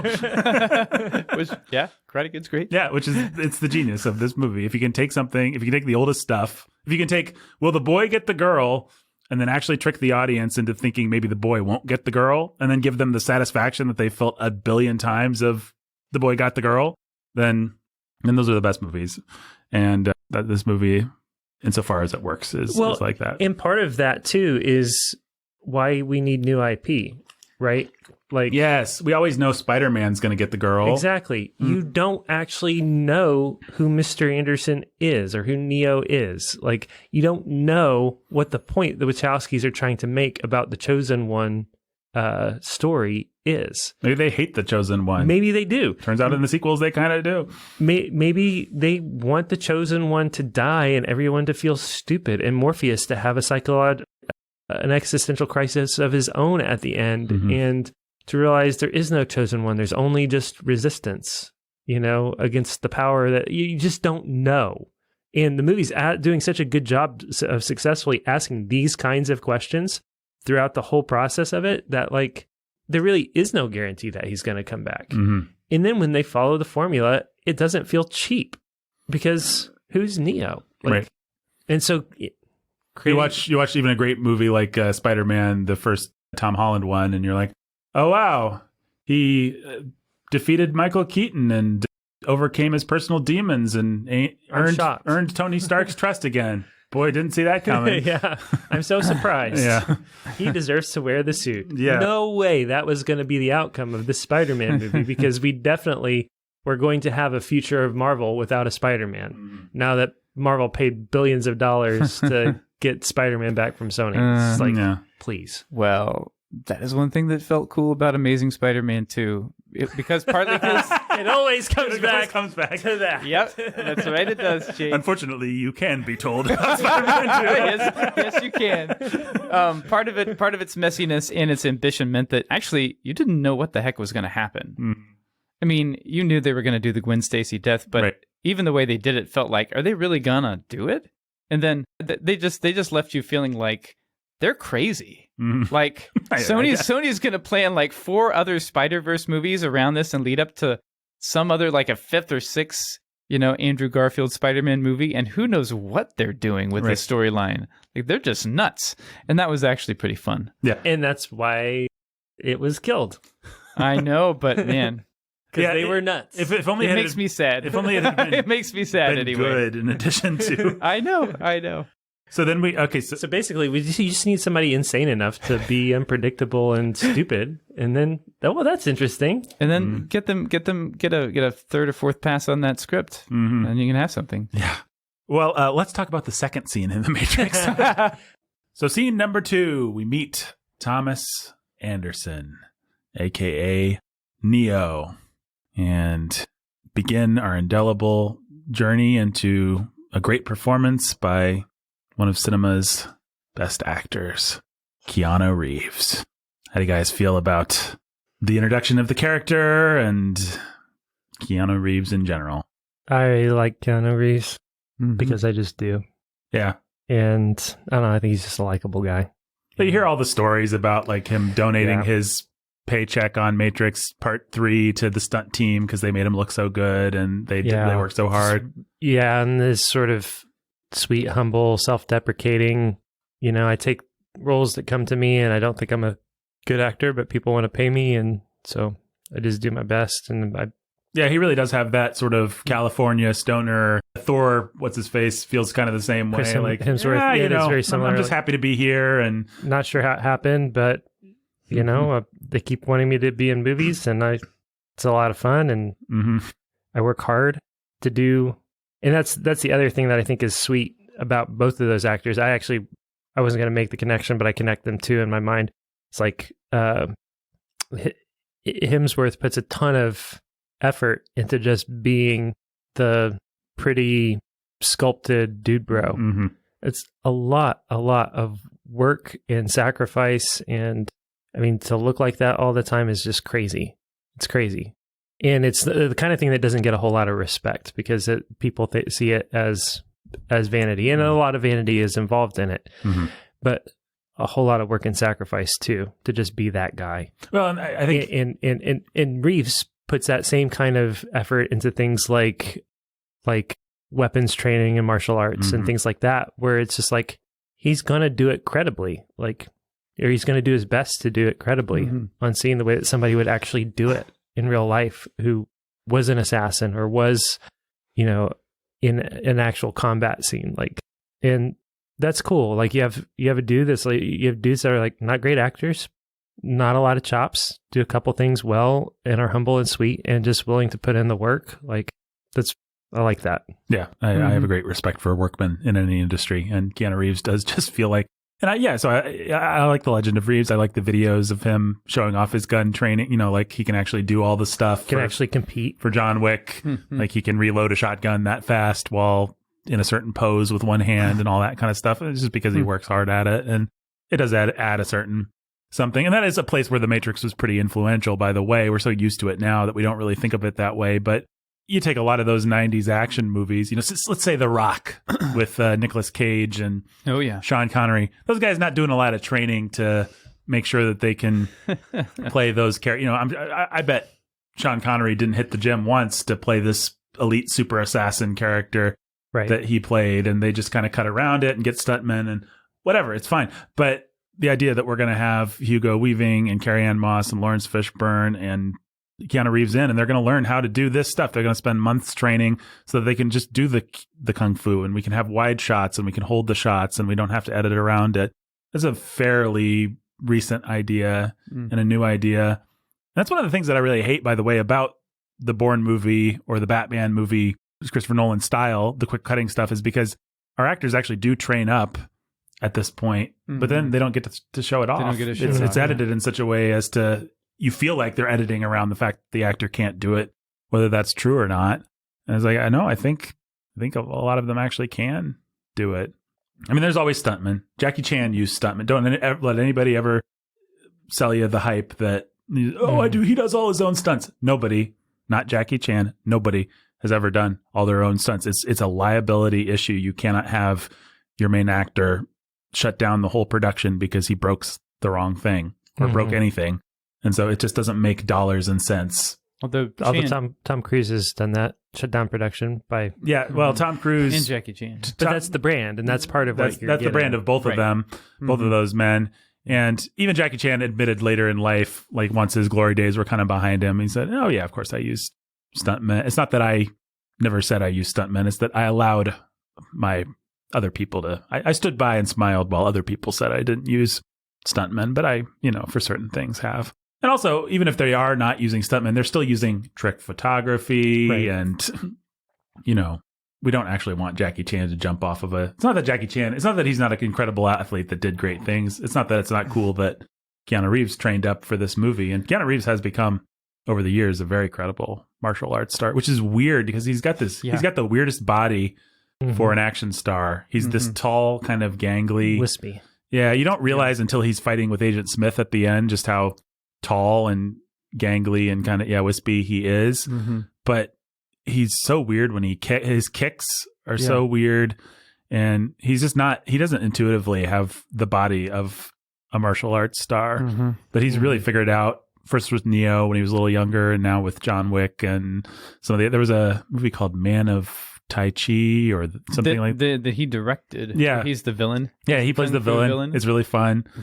And it's got a great martial arts showdown with him at the end, and he uses his bigness to his advantage there. And it's just he's a very unlikely and interesting physical performer. I really like that about him. Like you can't name another martial artist type that moves exactly like he does. You have to qualify it with type, because I still don't believe he's a martial artist. I do. I mean, now I do. I don't really for this movie, but for John Wick, I believe that Keanu Reeves... I believe he's a combat artist, that's for sure. Yeah.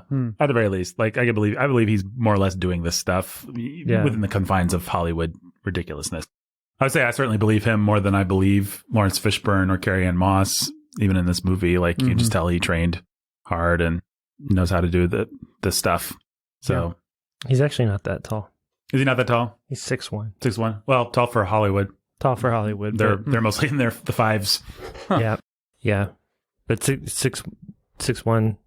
You know what I mean, though. His body is just. Oh yeah, he's just a gangly type. Yeah, he's just a gangly type. Like he's just and it's sort of like a weird combination of gangly but then stocky when he puts on the muscle, and it's just interesting the way he moves. His kicks are very like his leg is very stiff when he does the kicks and stuff. I don't know. He's just an interesting performer. That's all. That was my only point there. And I would say the thing about Keanu Reeves that people should understand, because people either say that I remember everybody kind of hated Keanu Reeves around this time. Like he's just the Bill and Ted guy that can say, whoa. And oh, great. Now he's playing the chosen one. Even people that like The Matrix kind of made fun of him. And now he's kind of had a career renaissance where everybody on the internet is ironically, or maybe not so ironically, but sort of ironically, like, Keanu Reeves is the best. We love Keanu Reeves. Yeah, you get him to cameo in your rom-com or something like that, right? Exactly. And people will watch it because they want to see you can have a rom-com with no bodies, and if you can get Keanu Reeves to cameo, people are going to watch your rom-com because that'll be awesome and it'll be memeable and create a memeable moment with Keanu Reeves.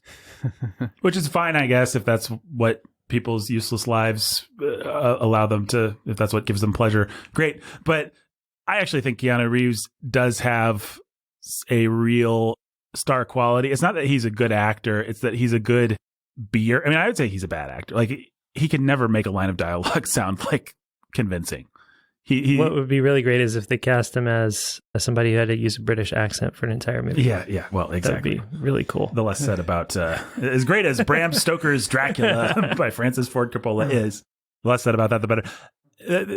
I don't think that they give him so many bad lines of dialogue anyway in this movie, but like when he goes out on the ledge a little later, he's like, "What am I doing? I should be back in," he doesn't deliver the lines convincingly, but what he does do is just exist and hold the center of gravity and react to other people really convincingly. Fun fact, not the first casting choice by the Wachowskis. Yes. Can you imagine? No, I can't, and I'm glad I don't have to. Who was it? I don't remember. Will this. Smith. Oh, He turned it down for Wild Wild West. Wicca Wild Wild West, James so West. that's right. It was going to be Will Smith and Sean Connery. That's an urban legend. That's not true. They offered Sean Connery the architect for part 2. Oh, okay. All right. People like to say Sean Connery was offered Gandalf and Morpheus. They actually never offered him Morpheus. And I don't think it makes sense that they clearly have a intentional color scheme, if I can put it that way, with this. Like, this movie is supposed to be diverse. I don't think they would offer the mentor role to a white guy. I think the blackness of Morpheus, I'm just speculating here, but I think it was probably built in. But they might have contrast if they had got Black Will Smith to be the hero, we could get a white. Yeah. Yeah, but even then, I think you're probably right. Like, it plays better to have the black mentor and white messiah than the black messiah with a white mentor in a weird way, I think. I think so. At least in 1999. In 1999, it was perfect, and it felt so cool and hip and diverse, and I think it added to the cachet of the movie, even for relatively conservative dorks like us. Yeah. Will Smith would have brought so much humanity and color, personality to that role. It's such a different movie. Maybe better, but probably not. No, I think the movie needs its kind of nihilistic deadpan. Everybody talks like they're in a philosophy class. I think it's part of the movie's charm, for lack of a better word. And somebody who's just a little bit more of a blank slate or an everyman, a zero. Right. Right? Like, Will Smith is special, period. He eats up every scene he's ever been in every movie he's ever been in, because he has so much charm and charisma. Yeah, like, the Matrix is about what if I became the chosen one. If it's Will Smith, it's what if Will Smith became the chosen one. Right. Will Smith has always been the chosen one. Like, we've known that ever since Bel Air days. Well, and if he had done this in '99, he would have been coming off of Independence Day and Men in Black. So he was. Wow. Right. I mean, for a country that supposedly hates black people, Will Smith was far and away the most popular star. 100% megawatt. We loved him. Like, he was the greatest, funniest, coolest guy. Everybody wanted to be that guy. Era. Yeah, it was just like no comp. I don't think you could name someone that had the star quality of Will Smith at that time. Yeah, and if he picks Matrix over Wild Wild West, the movie's still going to rake in. The movie probably rakes in even more. Wiki Wild Wild West, James West, Desperado. Rough Rider. No, you don't want nada. Contractually obliged to say that after every time Jake says Wild Wild West. I can get farther into that rap than you, I bet. Oh yeah, no, I went as far as I could. Yeah, no, I think they made the right choice, and I think as I'm making the case, you compare him, for example, to Hayden Christensen, who's just doing his. I like Hayden Christensen. I think he seems like a nice guy. But a lot of times he just feels kind of lost, and he doesn't actually anchor the scenes. And and I think it's George Lucas's fault, probably not his. But Keanu Reeves always... I really want to blame Lucas, but... You do want to blame Lucas? I really want to blame Lucas. I want to give him a lot of slack. Well, I hope he's only 19, for goodness sake. I hope he redeems himself in this Obi-Wan series. That'd be a really happy narrative to put on the Hayden Christensen story. A few things in Star Wars would be sweeter than that. Yeah, I hope he just comes back and he's like, he wins an Emmy or something. That'd be the best. That would be so awesome. Cool. And I hope it's for a scene where he says, I hate them all. They're animals, and I slaughtered them like animals. He's talking about the rebels to the Emperor. That'd be awesome. And not just the men. The women. And the children. Okay, dial it down, Vader. That's like what happens in some Lego Star Wars thing right there. Exactly. It's like a robot chicken. Yeah, it does sound like a robot chicken, sadly. Oh boy. But I just think certain people can just be in a scene and just exist in it and just react to other people and just hold the center of gravity. Harrison Ford, I've talked about on this podcast before, is really good at that sort of thing. Keanu Reeves, without being particularly charismatic or particularly a good actor, has that. You know, he's just, you want to watch him. You are guided by his reactions and you are anchored in the reality of a scene. And it's not something that every actor brings to every part. And it is a little bit of just je ne sais quoi in that, like, he has that look of what's going on in that head of his. Yeah, and it may actually be nothing. And that may be why he works as Stoner in Bill and Ted. But you take Stoner, you know, guy who just has that look of what's going on inside of him, and you put him in a scenario like this and have people ask deep questions around him, and you know. Yeah, there's a bad way of doing nothing, and there's a good way of doing nothing. And I submit to you that Keanu Reeves is very good, whether it's talent or just the way his face is built or what, he's very good at doing nothing in the right way. He's a good blank slate. And there's a famous cinema experiment, I think the Russians did it, where you take the same blank slated expression guy and then you cut it together with footage of a little girl picking a flower and of a corpse of a dog on the road and of this different stuff. And of course, the one intercut, you think the guy's terribly sad, and the next one you think he's terribly happy, and the next one you think he's just holding back tears. And it's the exact same. And it's the exact same shot. And Keanu Reeves, in a skillful, again, whether nature or nurture, in a way that equates to skill, brings that kind of quality. You're always curious what Neo's thinking. You're always interested in how he's reacting. You're able to import your own ideas into he's whatever just, that is. He's a perfect audience avatar. Yeah. And it really just, it doesn't matter that his dialogue delivery is a little bit clunky, actually. It just, especially the way the Wachowskis use it.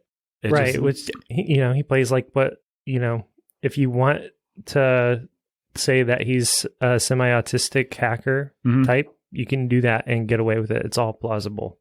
Well, it helps in that they don't write him a mom or a girlfriend or anything to really leave behind. He just apparently exists between this stupid corporate world where he has no friends and the cyber world where he's guilty of every crime. Every computer crime, I think he says. Well, what's interesting is that you don't sympathize with him.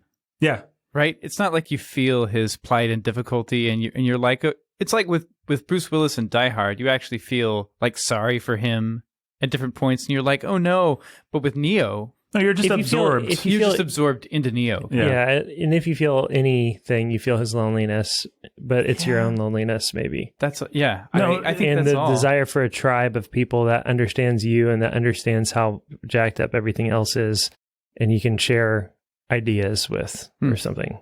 I mean, not to be too corny with the metaphors, but this movie is he really is the ultimate avatar that you just jack into, you just plug into, and see the movie through his eyes. You don't particularly feel, like you're saying, Ben, you're not sad because, oh, my friend Neo is like you would be for, John McClane, his feet hurt. Yeah. It's more like, yeah. My feet hurt, or yeah, I'm experiencing this. It's interesting, and I don't even know whether the Wachowskis were doing it on purpose. They probably were. I mean, they seem skillful enough. I think so. I mean, it's more like what you really track with is you enjoy Neo's frustration and his enlightenment. Mm-hmm. That's what you enjoy.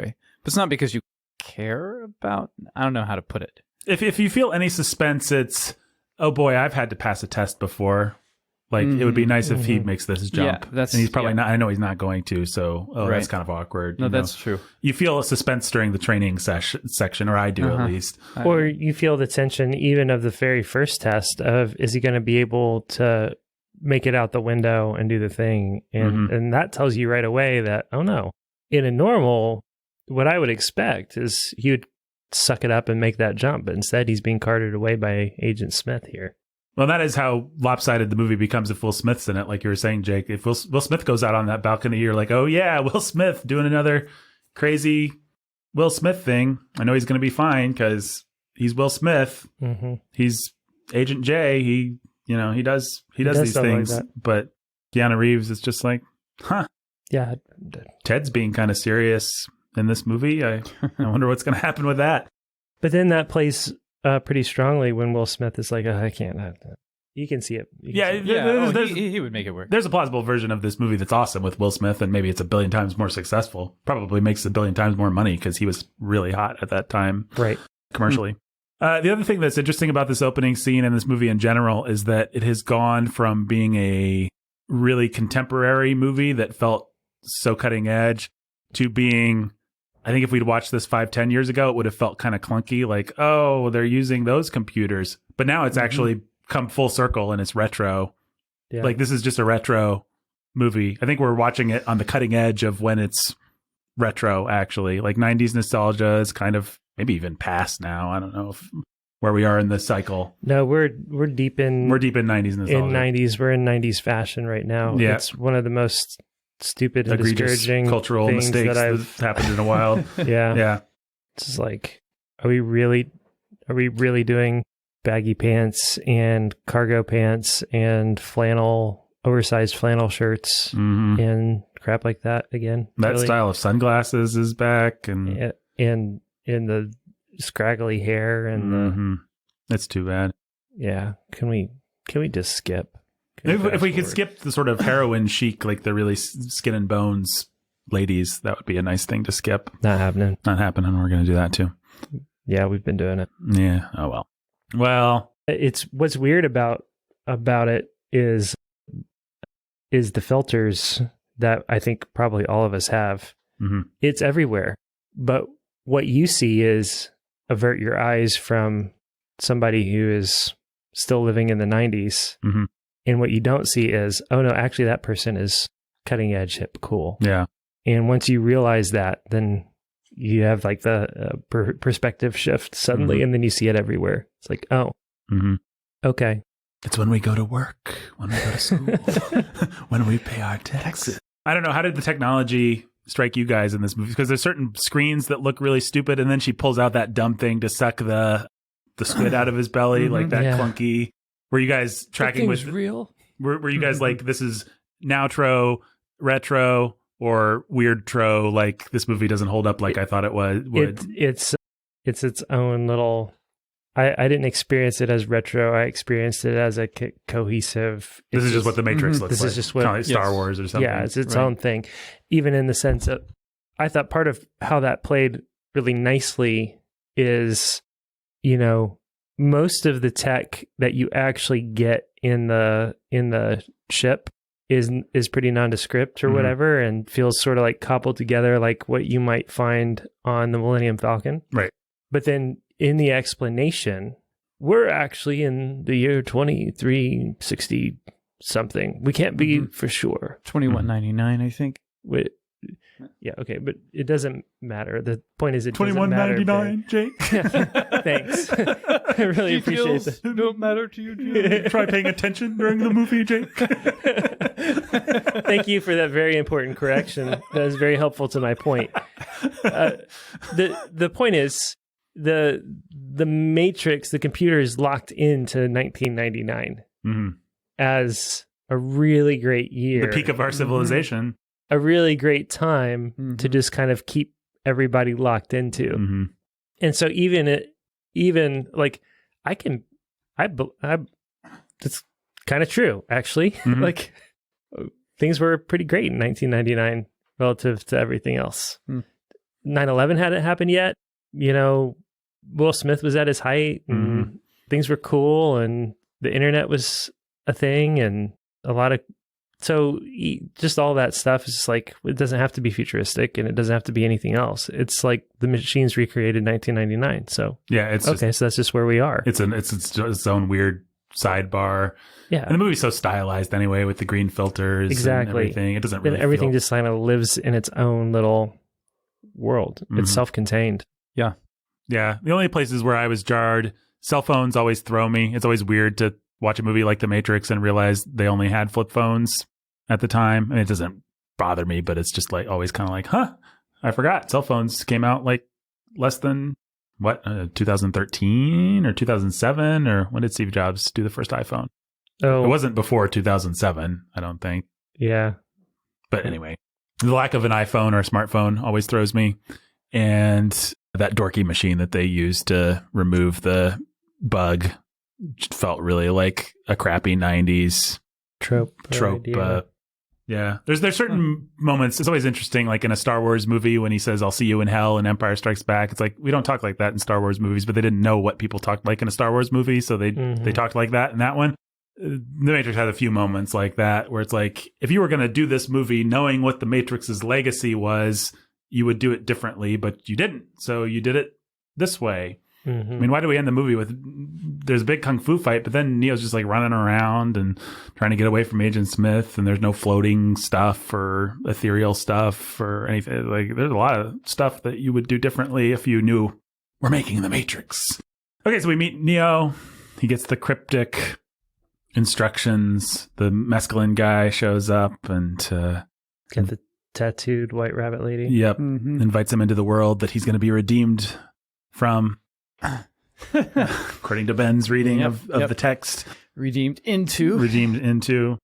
He goes to that rave scene. We hear a little Rob Zombie. The soundtrack of The Matrix was quite popular, too, if people don't remember that. It was one of those things that you heard around the corridors of your high school and stuff like that.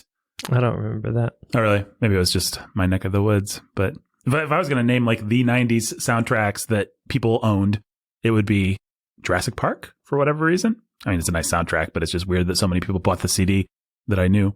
You know, not like film snob nerds, but just random people would have that CD. The Titanic soundtrack, obviously, every 20-something teacher of mine owned that and would play it during study hall and cry. Obviously, Oh Brother, Where Art Thou? Mm-hmm. And that would be the big one. And The Matrix would be like number 4, I think. I wouldn't have tracked The Matrix, but I would have put like Men in Black and... Yeah, Men in Black would be big, too. Space Jam. Space Jam was pretty ubiquitous. A couple others like that. So Neo goes to the rave or whatever it is, talks to the people. We get a little anti-sexism because he thought Trinity was a man. Mm-hmm. Most men do. We're still in that clunky phase of feminist propaganda where they have to make a point of it. Even as good at threading the needle as the Wachowskis are. I should call them the Wachowski brothers just because they don't want me to. Mm-hmm. Yeah, as good as the Wachowski brothers are, they still do feel the need to give Trinity 2 or 3 speeches like, I think I'm the ranking officer and stuff like that. Yeah, you just wouldn't bother now because you just want to assert that women are like that, which means you don't have to make a point out of it. And then we get to Mr. Anderson's job. And yeah, that's an example of the Wachowskis brothers filmmaking craft right there. We're going to include a little annoying detail, which is also actually a setup for an action scene that's coming in a few minutes. And it helps establish geography. And it's also just an interesting visual detail that it feels like it's just adding some punctuation, some comic punctuation to the boss's lame authoritarian speech. Like, here you are in the real world. What a drag. Mm-hmm. But it's actually setting up. I'm going to need those TPS reports. Yeah. Well, I love that they cast that guy to be a Hugo Weaving type. I think every corporate manager has a little Agent Smith in him. Yeah. Yeah, if you could do that, that would be great. And then, I don't know. How do you guys like the first act of this movie? I found that I actually, in watching it again, enjoyed the first act of this movie the most because I think all the like lobby shootout and everything is so indelible. I've watched it so many times. I'm so aware of it that it's just like it's lost its power more or less. Yeah. But all the intrigue of Neo kind of finding himself and what is the Matrix and all that stuff still kind of, I can feel a little tiny fraction of the same thrill. I agree. Then we have the wonderful interrogation scene with Agent Smith. Helps the landlady carry out her garbage. And yes, your phone call. How will you speak? Without a mouth. Just a little smile. So I really admired the way that Hugo Weaving played this. And it was because, I won't say who, but the villa's coming back, I hope, if people can get our Patreon for Sound of Sanity to $500. And I've been editing some scenes with a certain villainous character from the show. And we have different takes, and some of them are really over the top, and some of them are really subtle, and some of them are kind of in between. And it's just, in any given moment, you can go so many different directions in terms of how malicious, let me say that word correctly, in terms of how overtly malicious you want this character to sound. And it's really tricky to figure out what's going to play the best, because you don't want your villain to just be straight evil, hamming it up all the time, but you also don't want them to be boring, and you want to always feel like there's something lurking underneath their passive exterior, but then you don't want that thing to show itself all the time. And Hugo Weaving, I don't think he ever, I mean, it's easy to parody it and make fun of it, but he's just perfect at. Or the Wachowskis are really great at selecting the right takes. Yeah, I think it's probably, and it's got to be both. Yeah, right. Yeah. Definitely. You don't have a character like that where you don't nail that. You just don't nail that. Like in the way that you talked about some of those Ville scenes makes that really clear to me. Mm-hmm. You don't nail that tone perfectly in every take. Right. You pick that tone and you play with it and you say, try it this way and try it that way. Or let me try it this way. Oh, let me try it a different way. Mm-hmm. Like until you lock in. And then maybe in number 2 and 3, Hugo Weaving's locked into, we've now established. This is the rhythm. This is the rhythm. Mm-hmm. Yeah.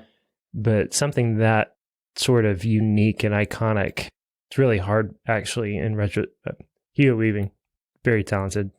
But also very much human. Mm-hmm. So, yeah. Only human. I wonder how he feels about that role. I wonder how proud of it he is and how much he feels like crap. I've read interviews with him before. He owns it. He likes it. But also, he understands the unfortunate side effect of it. Well, I think he did Lord of the Rings. He did a little Marvel.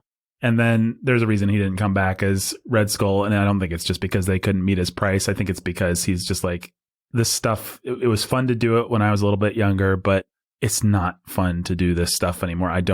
It's not challenging for me to be in an action movie where they're hooking me up to wires and it's all technical and I have to hit these certain marks and stuff. I want to act. And so I don't resent it. I'm happy that I did it. I'm happy that I bought my house and got a paycheck and, and he said he would have been happy to come back for Matrix 4 because he's always happy to work for those guys. But they don't want to? Well, it sounds like, now this could be PR and I kind of hope it is. In the same way that like Andrew Garfield is definitely not in the new Spider-Man movie and that sort of thing. Yeah. And I hope that that's what this is. What he said was that they reached out and they couldn't make the schedule work. I like to think that if they wanted an Agent Smith cameo in Matrix 4, they'd make it work. It wouldn't just be like, oh, darn, Hugo can't do it. So I guess we're not going to think, no, either you write Agent Smith in or you don't. Yeah. And I'll be so much more excited about the Matrix 4 if Agent Smith makes any kind of a return because the star of the show, man. Yeah, he's the best. Wonder if we'll even be able to watch Matrix 4. Yeah, well, that's worth talking for a second about. The Wachowskis have said that the whole thing was a trans allegory. It was always intended that way and subconsciously intended that way. And I don't know. They're confused about many things, including the nature of intentions. Oh, you can have subconscious intentions, right? Yeah, I mean, they have a point. I mean, the movie does feel like it was a pretty effective trans allegory, actually, but I certainly don't think you have to read it that way. And if Christians make a choice to still enjoy this movie on some level, I don't think I necessarily have a problem with that. To each their own, I suppose. But it's definitely there. The sexual androgyny is definitely there. And more perverse than I remembered it. I think just more on my radar than it used to be. Even just that rave scene felt slimier. Like looking around, maybe it was just watching it in high def instead of the 15 years ago on home video, I think, because DVD actually wasn't a big thing when The Matrix originally came out on home video. Like there's just a lot of details that are going on in kind of the sides and corners of the frame that I didn't remember. Yeah. Yep. Like, why was everybody so happy about this movie? So Neo, we have that body horror scene where his mouth gets sewn up and he gets a little spider and then he wakes up. And then I guess the next big thing to talk about is the infamous red pill, blue pill. So let's talk about the Lawrence Fishburne of it all. What do you guys think about Morpheus from the perspective of 20 years down the road? Do you think he's an effective mentor? I really thought he was going to play much dorkier and lamer than my memory. And so you expected it to not hold up. I expected Morpheus to be one of the things that held up least, I think. I don't think I came to it with a lot of expectations. I think I just sort of realized when Morpheus hit the scene that I expected it to play lamer than it did. I'm not saying it's wildly successful. It's just I was a little surprised that it held up a little better than I thought it would. Ben, your thoughts? Well, as a visual creation, it's pretty awesome. Based on Neil Gaiman's The Sandman character, the way that character was drawn was always this kind of pale figure with his eyes. He didn't wear sunglasses, but they always painted or drew his eyes so that they were kind of obscured. And so just having Morpheus have these black holes for eyes and a long flowing black cloak and everything it's an awesome look. Yeah, it is. No, Lawrence Fishburne does a good job. I mean, I don't know. I felt a mixture of things like, well, this is kind of goofy. It doesn't play like it did play. Right. And I think partly that's feeling the hollowness of the movie. There's nothing here. There's nothing at the center. Right. And Morpheus is all about making you feel like there is a lot at the center of this movie. I'm going to tell you again and again how much there is and how important it is and how much I care. He had so much weight and gravity. Right. And so the more that you realize, wait a minute, you don't have anything to say about reality or existence, or you don't even have an intelligible answer to these philosophical questions that you're asking so profoundly. The more you feel like, Morpheus, come on. Like, but the thing is, he's not answering anything. He's asking questions that every idiot who thinks Dostoevsky is profound is asking, right? And of course, when you get to the answer section of Dostoevsky, you feel like, well, that's stupid. But, you walk through that existential angst, and, it's like what the thing that opening salvo that Nathan said, you feel like there's a splinter in your mind and all that stuff. No, who doesn't feel like that? Like, sure. He's good at gesturing, but in the end, like, what is the point of Morpheus's life, and what does he actually hope for? What does he actually want? And the more that you try to take the film seriously on its own terms and say, okay, he really wants these answers and these things, and he wants this profound experience. What is it? Well, one of you guys, I think Jake, made the point that Cypher's motivation actually is a lot more sympathetic than the movie wants to pretend. Yeah. Cypher's like, what did you say? I think he says, what did you save us to? What is this freedom? I just do what you say on this dank spaceship. That's right. I could be eating steak. Like, I could be having fun. I could be in a world with like real relationships and colors and things to eat that aren't this gruel. And if that's ignorance is bliss. Like, Cypher makes you can land where you want to, but Cypher makes a great point. It's not supposed to be sympathetic, but because we're all supposed to want that freedom, right? But whatever reality is, we want to know it and deal with it. Actually, really? Do we? Yeah. It kind of depends on what reality is. Well, and again, I think for the movie's intended audience, which isn't us at this point in our lives, it's a feature, not a bug, that the reality is so barren and nihilistic and everybody's wearing potato sacks. Right. Right. Because that's reality, man. That's what we think it is. Yeah. It's dark and hard and sucks, but we make our own meaning. Yeah, exactly. And most of that is just sex. Right. Yeah, exactly. Oh my goodness. Yeah. Well, anyway, I like Morpheus. I like his physical performance. His physical, it's the closest to anime that I think any character. Awesome. Just the way he has his hands behind his back, all the stuff that's just on a knife's edge of being cheesy and really dumb. Yeah. Like the sunglasses that are with the nose pinch, the pince-nez or whatever. It's wonderful. Yeah, no, it's great. And the way when he fights Agent Smith, the way that Lawrence Fishburne plays it, like, well, okay, I'm not as good at kung fu as Keanu Reeves, but I know how to act kung fu. Yeah. And then you're like, this is really cool. Just watching you move. It's fun. Like, he does a good job with that. I remember feeling when we got to the sequels, like suddenly Morpheus experienced a severe downgrade. Like he was like an upper tier, like super profound, cool guy. And then suddenly he was just like, I'm a sidekick. And sometimes I act like Morpheus used to act. Well, the sequels, I would argue, maybe to their credit, but they wanted to interrogate Morpheus. They wanted to actually ask the same questions that you guys just were. Like, does this guy actually have anything to say? And so their answer was a lot of people in Zion actually think Morpheus is crazy. And we as a movie, ultimately, we do side with him, but he's not this popular. He's not everybody's Obi-Wan Kenobi. Actually, our heroes are the outliers because they want to listen to Morpheus, which is an interesting place to take the story. That's true. Maybe a bad place to take the story. No, I think that probably makes it better. I thought it was interesting, but again, I've always been a sequel apologist. And is that just because I'm the world's most contrarian of contrarians? Maybe. we can see how deep the but if contrarian... you aspire and posture yourself as the world's most contrarian of contrarians, are you actually a contrarian of contrarian? Or are you the ultimate conformist? I don't know. That's kind of question that you might get in a movie like this. Yeah, that's right. What's really going to fry your noodle? Later is, what does it mean? Does it mean... I think the fact that they got a black guy to be the father figure made a ton of sense at the time and really worked, and we all bought into it without even thinking about it. Like, he can carry that kind of Obi-Wan weight better than an old gay British thespian type like Alec Guinness could have. And is this Uncle Phil? Or yeah, exactly. And those were the father figures, the cultural father figures that we wanted at the time.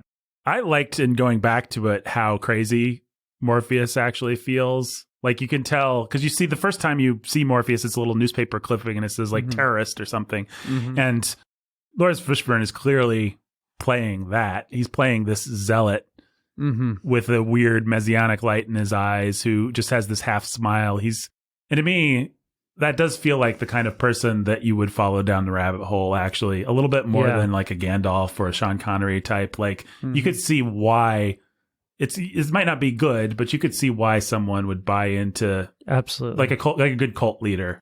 This guy is really weird. True. He's just ever so slightly. He's a great big black father figure, but he's also 3% androgynous with the way that he carries himself and his clothing and everything. And he can be your buddy. Like, Neo wakes up outside of the Matrix and he's just like sitting behind him, legs curled up. But then he can also be so otherly, and he's a believer in something that is beyond your reach, and he's opening your eyes to it. And whether or not he's crazy, there's only one way to find out, and that's to go all the way with him down the rabbit hole. Yeah. And there's something dangerous about that, and the movie doesn't shy away from it. Like, if Morpheus is wrong, then you're dead, and he screwed you over. Like, you're in trouble. And so I do like that about Morpheus. I think he's a fairly successful type of this character. So then Neo wakes up in the real world. We see the machines and all that stuff. And we go into Act 2, all the training and exposition and learning. It's weird that the entire second act of this movie, it's not weird, but the entire second act of this movie is just exposition. It's just Lawrence Fishburne walking around explaining things, and it's super compelling. And I was trying to figure out why that is. Like, you would think usually exposition is the thing that you have to hurry through to get to the story, but somehow they've done it such that exposition is the story, that you just want to be there. Like, even now, having seen the movie a billion times and going back to it after many years and being older and wiser and not even really loving the movie anymore, I was like, this is compelling, to just sit there and have Lawrence Fishburne explain things. And part of it, I think, is their commitment to visual storytelling. Yeah. Even when he's explaining things, they're telling a story visually that adds. And they can credibly do it because they've put Neo into a computer simulation in order to tell him the story. Right. Right. It gives gives you carte blanche. Yeah, exactly. It's pretty brilliant. I'm in the Matrix. No, you're in a program we've created that simulates the Matrix. Oh, so now we can just do anything, like rack up the baby machines and the images of the dark AI city and all the stuff. We've storyboarded. This is the program we run to introduce people to, such and such a concept. And the little visual lessons with the woman in red and all that stuff. It really, right. Did you like the woman in red? I created her. Yeah. It's my touch, whatever. And then we get to be a little meta about how meta we are. Yep. Turtles on turtles, man. I also think, I believe I did not say this already in this podcast, but I said it on a different podcast that we recorded behind a paywall somewhere. I think if you can properly calibrate such that your audience is neither ahead of your hero or behind your hero in terms of his learning curve, then we'll be much more plugged into the exposition. And it's so brilliant the way that they do that. We are always exactly with Neo. We're never thinking, come on, let's get to the next, like, you watch a Spider-Man movie, or okay, let's get to Peter Parker figuring out his powers that we already know. You're never like that. You need the exposition at that point. Right, which means you're in Neo's head and you're compelled by it and you're feeling suspense. And you're sitting at Morpheus's feet, having, your mentor father figure just sort of open it up for you. And that's really compelling, even for a fake thing. And Star Wars gets this right. And I think the best example I could think of a comparison point actually is Harry Potter, where it's not that we need to rush through all potions class to get to Voldemort. It's that potions class is the point. We're reading the book because we want to discover more about this world along with Harry. And so it's almost like Voldemort's in some of the early books a bother. And in the later books, when everything becomes an apocalyptic struggle of good versus evil, it's a little disappointing on some level, because it's like, I just wanted to live at Hogwarts. I just wanted to take classes. Why can't we be at Hogwarts right now? Yeah, we could be like learning more about this world. Yeah, and then part of the genius of how Rowling does that is, that's what everybody wants in this world, is just for things to be normal and to be back at Hogwarts, but you don't get that now. Right. And so it's sad, and that's part of how you are drawn into the sadness and the epic conclusion of the Harry Potter saga is, and it's all going to go down back at Hogwarts, and nothing's ever going to be the same. Right. And you can't go back to being 11-year-old Harry experiencing the wonder of Hogwarts for the first time anymore. There's no going back. And that's also part of the hero's journey. Yeah. Right? Yeah, exactly. The part of the hero's journey is just learning stuff. And so if you can just follow a character, it's Luke and Yoda too. Empire Strikes Back, everybody's favorite Star Wars movie. It's not boring, but you are just hanging out with a student while they're being taught. And you would think, in a lot of movies that can be boring if you're ahead of the character or if you're behind the character, which is a mistake that the later Matrix movies make, where the architect or whoever, the Oracle, will give a long speech and you won't know how much Neo knows, and you won't really know what you were supposed to take away from that, or whether you were supposed to take something away from it. And you get fed up and kind of bored with it, because it's like, you're not ahead of Neo. You're also not, you're behind him. You're behind, you're just trying to play catch up, and you get fed up. But if you can dole out information at the right level in the right way, and this movie is maybe surrounds us and binds us. Yeah, exactly. Luminous beings are we. Luminous beings are we. Not this crude matter. This movie might be the masterpiece of all of that, of just doling out world building information. I don't know that you could name a better structured movie than The Matrix, in terms of just building a complete world, a complete ecosystem in 2 hours, always just knowing when to give the next thing. And there's stuff that's so dumb, but you just, because you're emotionally invested and because they know how fast to go past it. Like, the body can't live without the mind, so now the stakes are that you can die. Come on, we could have written a better stakes than that somehow. Yeah, I mean, but they understand that if you move right past, move past it, they give it to you. They don't leave it out, which would be bad. Right. They've established that you can die in the Matrix. That was what needed to happen, and you needed to move it past it quickly enough that you didn't think too much about it, because it doesn't actually make sense. But also, it's one of the dodgier, get it? That's a pun, I guess. It's one of the dodgier pieces of lore, and so they don't front load it. They kind of sandwich it in the middle of things. And I don't think I ever even thought to question it until this watch. Right. I'd never thought to question it. Which is the genius of a well-structured screenplay. You put the dodgiest piece of information in the right place where it doesn't, it's like building a house. This pillar can carry this much load, and so it needs to be in this place. That's what they do. And it's like, we've already established so much stuff that's made so much sense and been logical enough. Now we're going to take a little risk here, and then we'll draw back and we'll do this over here, and we'll make sure it's all really compelling and visual and interesting. And your audience wants there to be stakes. They want the characters to be able to die, because the movie's boring without it. So they're willing to, they'll give you that one. But you're not asking them to give you something that they won't give you. And if you ask them to give you love brought the character back to life, like at the beginning of the movie or midway through, they won't. But for a climax, they'll give it to you, even though... For a climax where you're suddenly wondering, you've been asking the question with Neo, is he really the chosen one or not? And you've been inclined to be like, oh, he's not. They've taken you that far to the point of him dying, but mystical things are happening. Then it's like, all right, we'll give that to you now. Right. Because we want him to be the chosen one.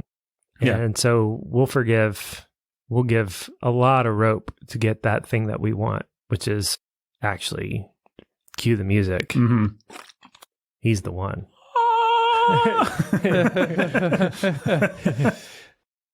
And Morpheus was right. She just told him, exactly what he needed, only what he needed to know. Mm-hmm. I will say, I still don't know. It's always bothered me that the Oracle lies to him. I don't know what the philosophical point or what the moral of that is or why. Does she though? Yeah. He had to choose to be the chosen one? No. Actually, what she says, you're waiting for something, another life maybe. He gets another life. Like he dies, and then he has another life. Yeah. She doesn't lie. It's kind of brilliant. I mean, yeah. Wow. You know, I've lived with this movie for 22 years or something like that. I actually feel non-sarcastically a little bit mind blown, man. Yay! I hate you for it, but I made a contribution. I feel like we're on the playground. And somebody had a leg up on your movie. Yeah, on my movie, man. Wow. Ben's a cooler nerd than I am. He's got more currency to spend. Oh, darn. Now you need to punch him with your knowledge. Yeah. Put him in his place and exact some vengeance. I'm waiting for it. Well, Ben, as you'd know, if you'd seen Ghost in the Shell, too. You probably have seen it.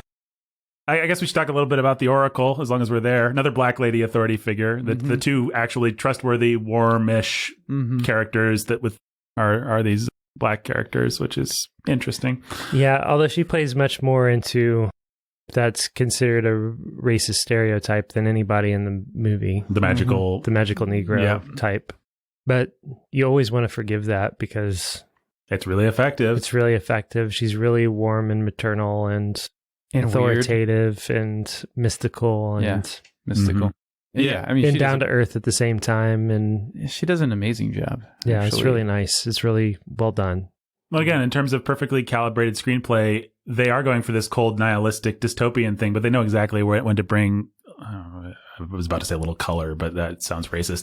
But they know when to bring warmth and personality, and we're making a movie where everybody's a deadpan cipher character. But and now we got this mama figure who's cooking food in the kitchen and balancing things and taking care of these kids that are all prodigies and has some genuine human sympathy for Neo's predicament, which is not something that we've seen very much of. It's genuine human sympathy from one person to anybody else. Yep. And we get some sort of condescending sweetness about Morpheus, our Obi-Wan, who then makes us feel like, oh, I kind of want to feel bad for Morpheus. Like it's like he just got all sweethearted, you know? Yeah. Well, the Oracle really he got bless your hearted, you know? Yeah, he did. Yeah. The Oracle's like your point she's like the point of where transcendence, meets the storyline. Like as close to God as you get. It's like, I mean, she's called the Oracle. I know. Yeah. She's called the Oracle. She has a perspective that's greater than Morpheus. She looks down at him, condescends to him, and gives you the sense of like a divine order, basically. Which it's funny how the Wachowskis do and don't want that. They want to evoke the feeling of pop transcendent spirituality. Yes. It's why they have the little Buddhist boy with the spoon and everything like that. Like they want the feeling of the force of What if the magic that you experience are actually people who have the ability to break and bend the Matrix? Yeah. It's like that line that we're so tired of from every third Marvel movie. The stuff that you call a cult is actually just really advanced science. I know. It's hilarious. What's that, deja vu? What did you see? They're changing things. It's a glitch in the Matrix. Yeah. There's a documentary called "A Glitch in the Matrix" about people that believe in whatchamacallit. Right. I've heard of that. What's the theory? Simulation theory, which I wanted to watch in preparation for this, but I did not have the time. So sorry, glitch in the Matrix. Glitch in the podcast. yeah, kidding. They're just all of these things that seem like there's some kind of controlling hand over human history. And obviously the best way to explain that would be that we're in a simulation controlled by computers. Yeah, that would be it. Yeah. Atheists are silly sometimes. There. Only sometimes, yeah. Least of all in the Matrix. I don't want to believe in God, but I'm committed to believing in intelligent design. So, computer simulation, I guess. I mean, it is just... Anyway, so the Oracle scene, I think we've said everything that needs to be said about the Oracle, except for that she really does... If you want to say this movie tricks you into thinking it's not going to be just a chosen one thing, the Oracle really successfully throws off the balance. Like, you don't know where this movie's going after the Oracle. She does a good job of resetting your expectations and just making you feel properly like you're out of your depth and you don't know what's going on and don't know what's going to happen. That's pretty great. And then you get the Cypher's dramatic betrayal. Dun, dun, dun, dun. And Joey Pantoliano gets to do a little acting there and do a little monologuing. And it's a good scene. Yeah, I like that scene. I mean, it's now I can use the phrase. It brings a little color to the movie. And having a villain who's just having a little fun and who's kind of different than doesn't speak in the same measured tones as everyone else in the movie. Yeah, it's nice to have that guy come in and just do a scene. Yeah, it is. And then did we mention this on this podcast or the other podcast that guy's kill line is stupid? Yes, we. I can't remember now. I don't remember. I don't know. Yeah, we've been here all day, folks. But Thanks, kill line. Yeah. Believe it or not, you son of a gun, you're still gonna fry. Yeah, way too long. Way too long. Cypher, if you just dodge a little, he can't really move. He's like only half alive, so he won't be able to shoot you. Right. You just have to like run or something, and you'll probably be able to get him. Yeah, Cypher stands there for a good 30 seconds waiting to be shot. Well, he didn't believe it. He was caught in disbelief. Yeah, like a deer in the headlights. Yeah, just frozen, and maybe that was part of the miracle. Believe it. Yeah. Cypher had a stroke right at that moment. Yeah, yep. And there's tragic, tear-jerking moments. Not like this.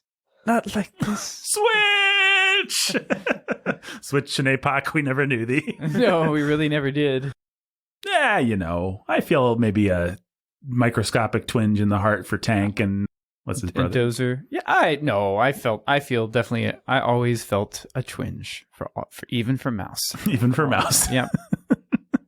No, I like that scene. It's a good scene. Yeah, it's effective. Raises the stakes some. Well, and it's after the stakes have been raised by Morpheus getting the crap beaten out of him and our heroes being thoroughly demoralized and us having a whole action scene that's not fun or cool, but it's just blood coming out of people's mouths and brick dust coming off of bricks, and feels much more like a generic Joel Silver action scene of the time than anything else in the movie, and properly so, I think.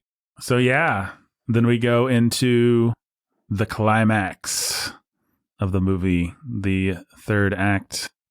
Well, first we have what do we have? I guess we have Agent Smith's awesome interrogating Morpheus. Morpheus. You get 3 scenes of that. Yeah. That's nice. I like the way that they raise the stakes on Agent Smith. You can see a version of this movie where they just want him to play the generic Man in Black kind of character, but and you can see it actually in the wrong hands being a bad idea to have him go full psycho and be sort of unplugged from his purpose.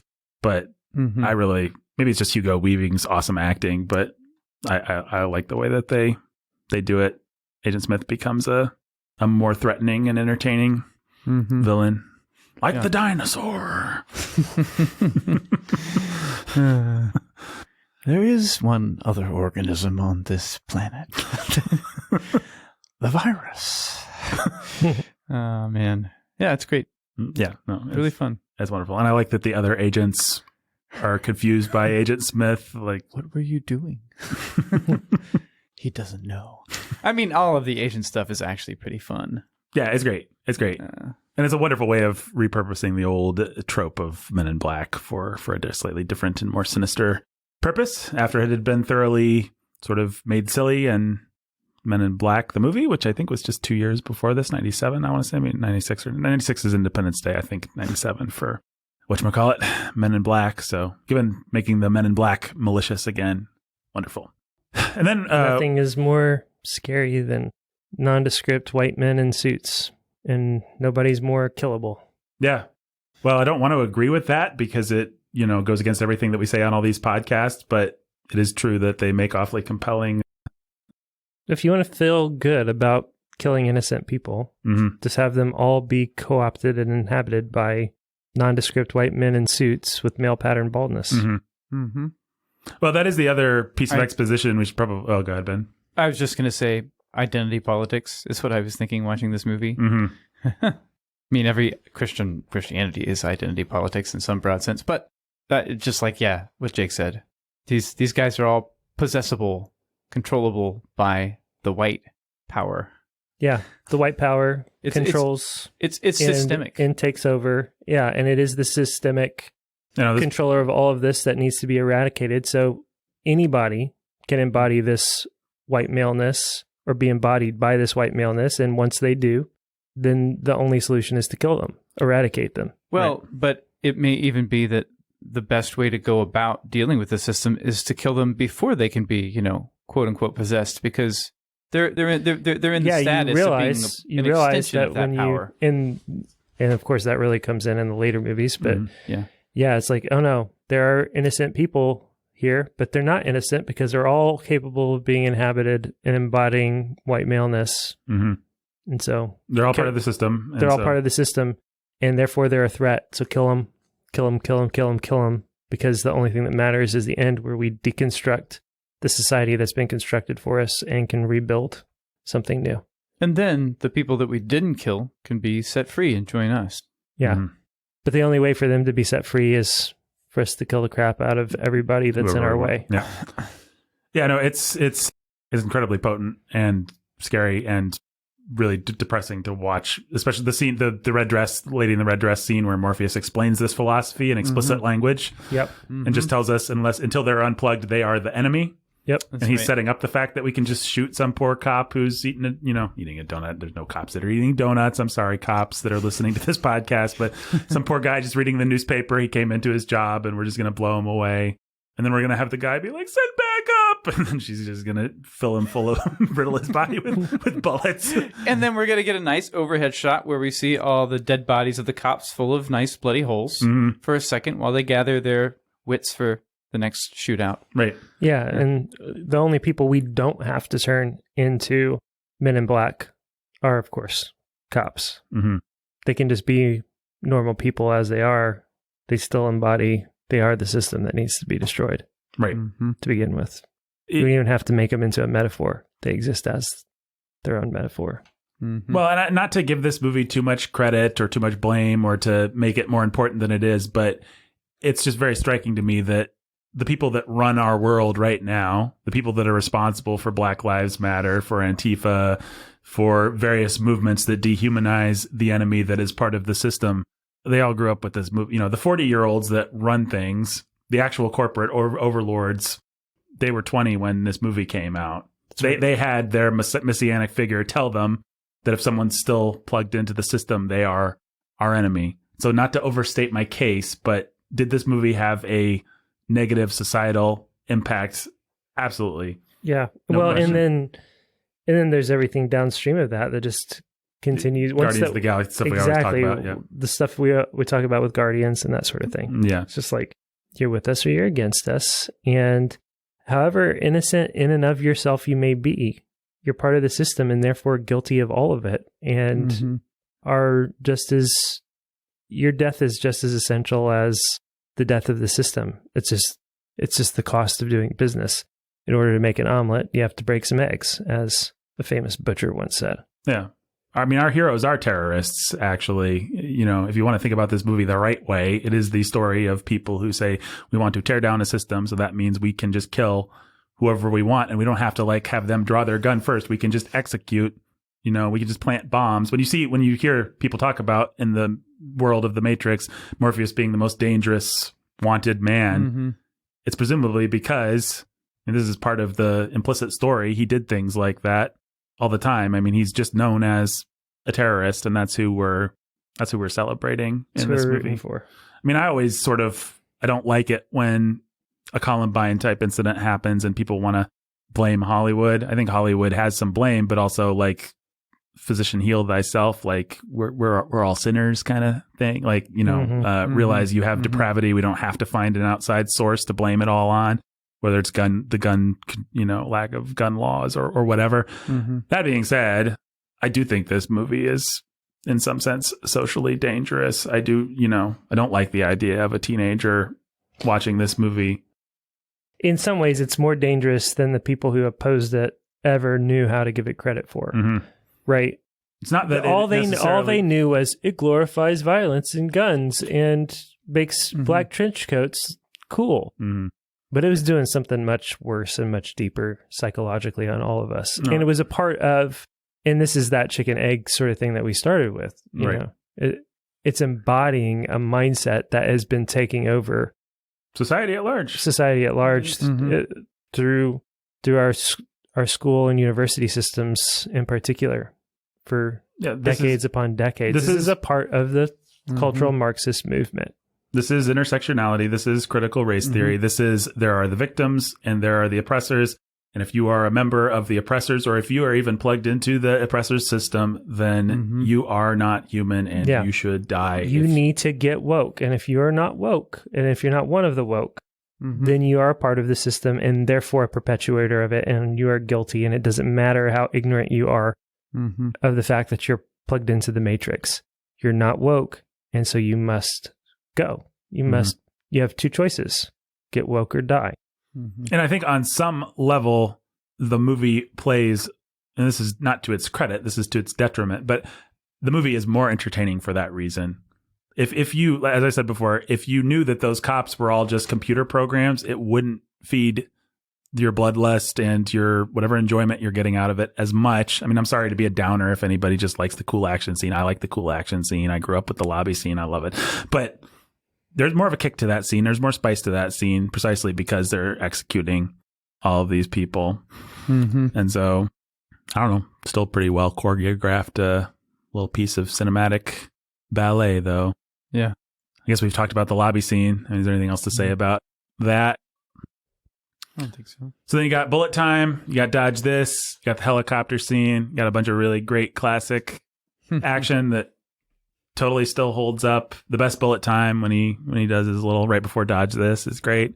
And I've never seen anyone move so fast. It wasn't fast enough. Yeah. Good stuff. Really fun. Really fun. You go into a giant minigun shootout from the helicopter. That's really fun. Yeah, my wife was who hated this movie, by the way. Maybe worth saying. She had never seen, she'd seen bits and pieces, but she'd never just sat down and watched The Matrix. And she was just like, "Why are we watching this thoroughly?" She actually, these are her words. She said, "This nihilistic, cynical, mean movie," or something like that. And I think we just had a baby, so the little shot of the baby in the pod hooked up really offended her, and she was just out at like end of story. This movie's trash. Cannot handle it, even if you, as I tried to mansplain to her, they're the bad guys, sweetie. Of course they do bad things. She said, "Well, I don't know why Keanu Reeves has to be in the same movie with these bad people." Well, I don't think there's much of a movie if we don't have bad guys. But anyway, she was out after that. But, you know, always fun to watch a movie with someone who hates it. But what was my point about all that? I don't forget what. Even your checked out wife, when this scene happened. Oh, she was like, "Don't hit Morpheus! Why are you shooting this Gatling gun?" And I never thought about it before, but it does seem like a rather irresponsible. Well, he's if you follow the bullet pattern, he's aiming around Morpheus.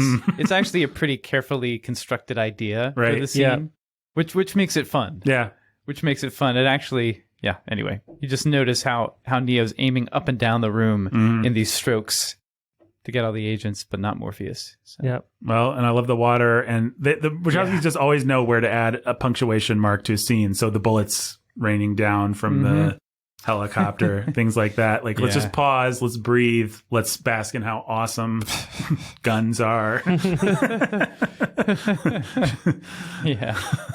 This movie is so, I mean, the NRA must have just been so happy. I mean, for coming from a bunch of lefties that presumably are not Second Amendment fans, like, how many guns must this movie have sold? Like, man, guns are so cool. Guns, lots of guns, automatic weapons. Guns. Yeah. Lots of guns.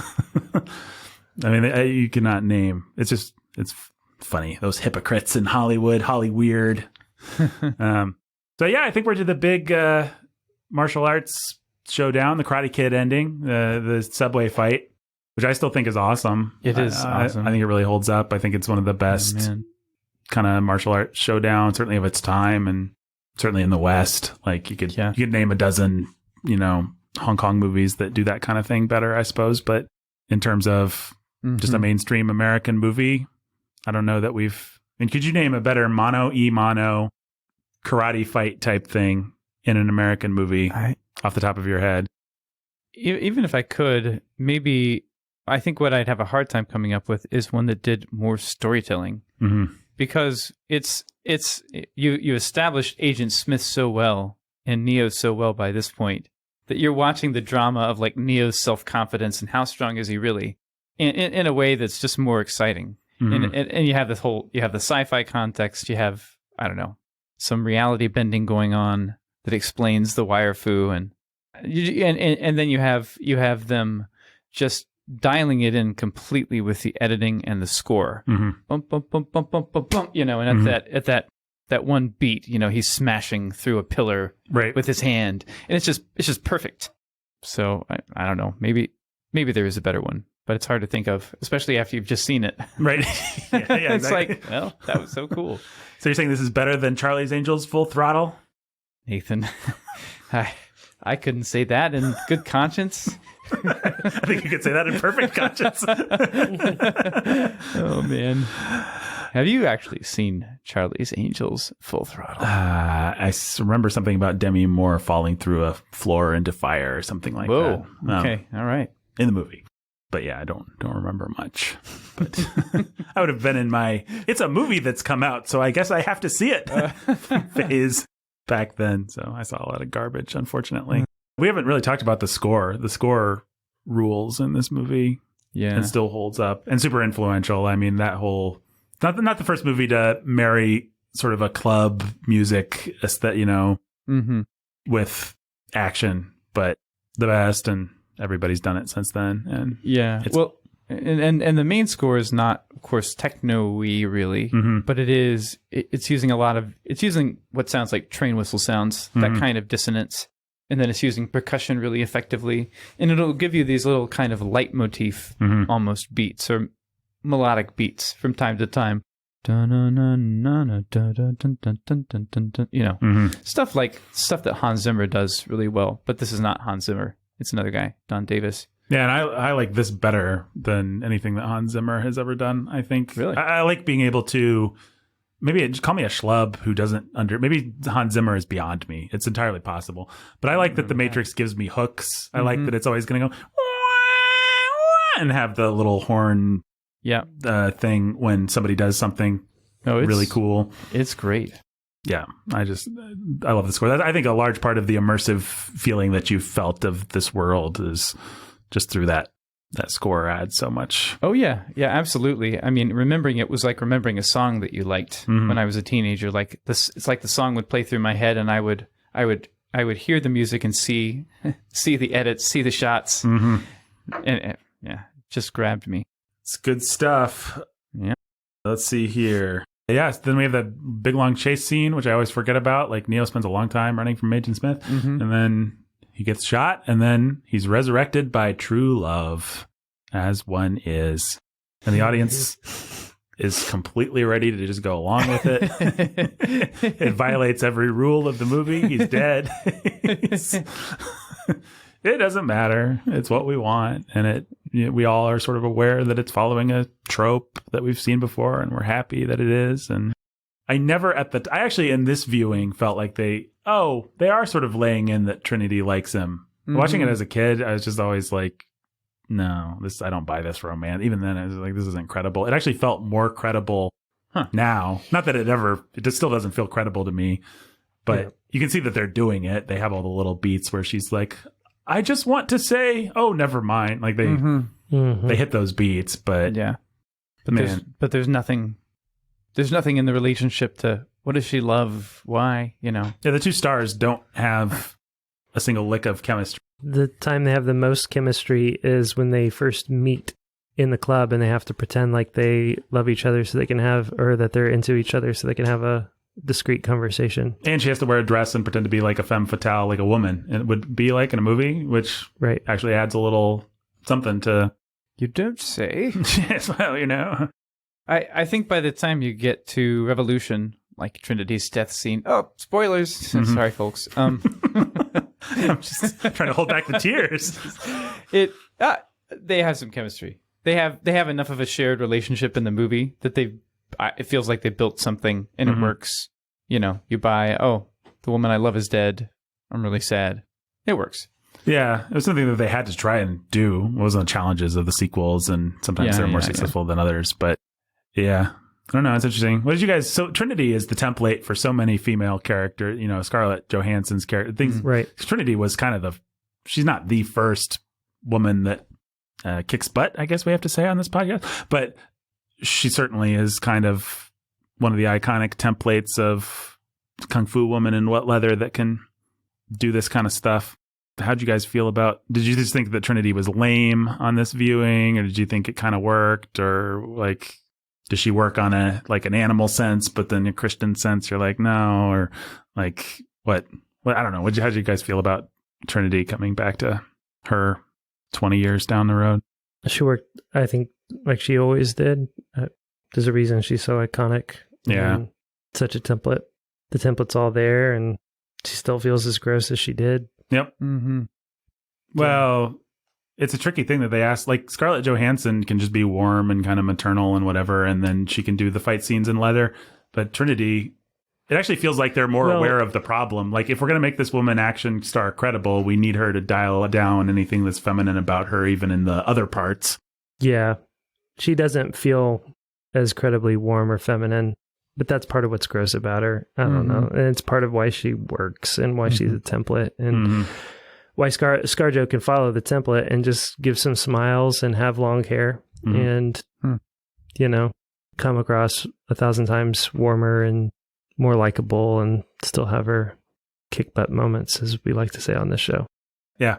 Well, the like I said before, the one thing that was really striking to me is how much they are an androgynous pair. They could be brothers or something like that. Mirror images. They're both leather clad, skinny. If Keanu Reeves transitioned, he would look like exactly. And if Trinity. she transitioned, she'd look like same basic height, same basic build, and they play into same basic hairstyle. Yeah, they make Keanu play a little thinner than he does in some other things, and they bulk her up, and it really does just feel like when they finally kiss at the end, it's like, I found my female doppelganger, and so obviously I'm in love. I mean, why wouldn't I be? So yeah, pretty gross. It's the thing that feels the most like their internalized transness was working itself out, as they claim it was. Yeah, I've seen Carrie-Anne Moss in a few other things. I can maybe think of one by name, but with longer hair, and she pulls off like the warmer, maternal, more feminine thing well. Yeah, she's perfectly good at it. She didn't have to play Trinity all her life, but unfortunately, I think she was a little typecast. Okay, so as we talked about, she does revert to the female role. They always know when to pull back, and we do the Karate Kid ending, and then Neo's the savior of humanity, and he can fly, and he's like Superman, and he wears sunglasses, and we hear a Rage Against the Machine song of all things as he leaves that phone booth. Pretty cool. And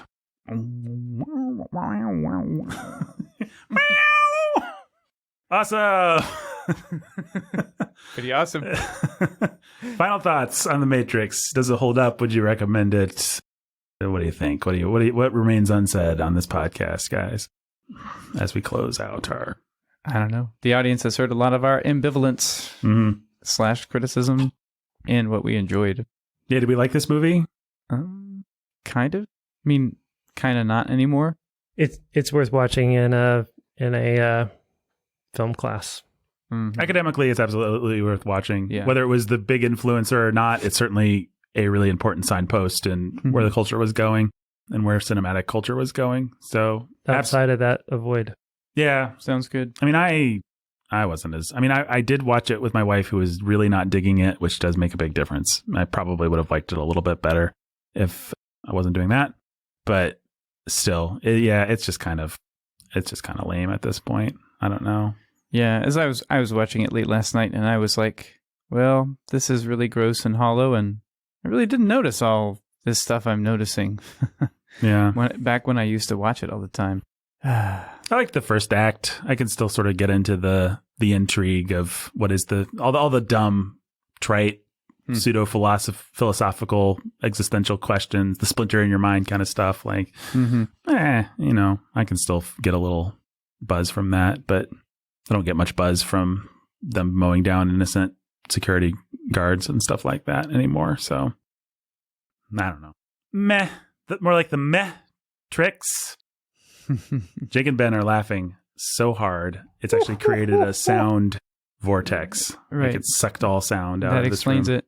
Yeah, they've actually bent reality with their How laughter. can we laugh if we cannot speak or don't have mouths? Because we don't. That's great. How could you laugh if you can't speak? Because you don't have a mouth.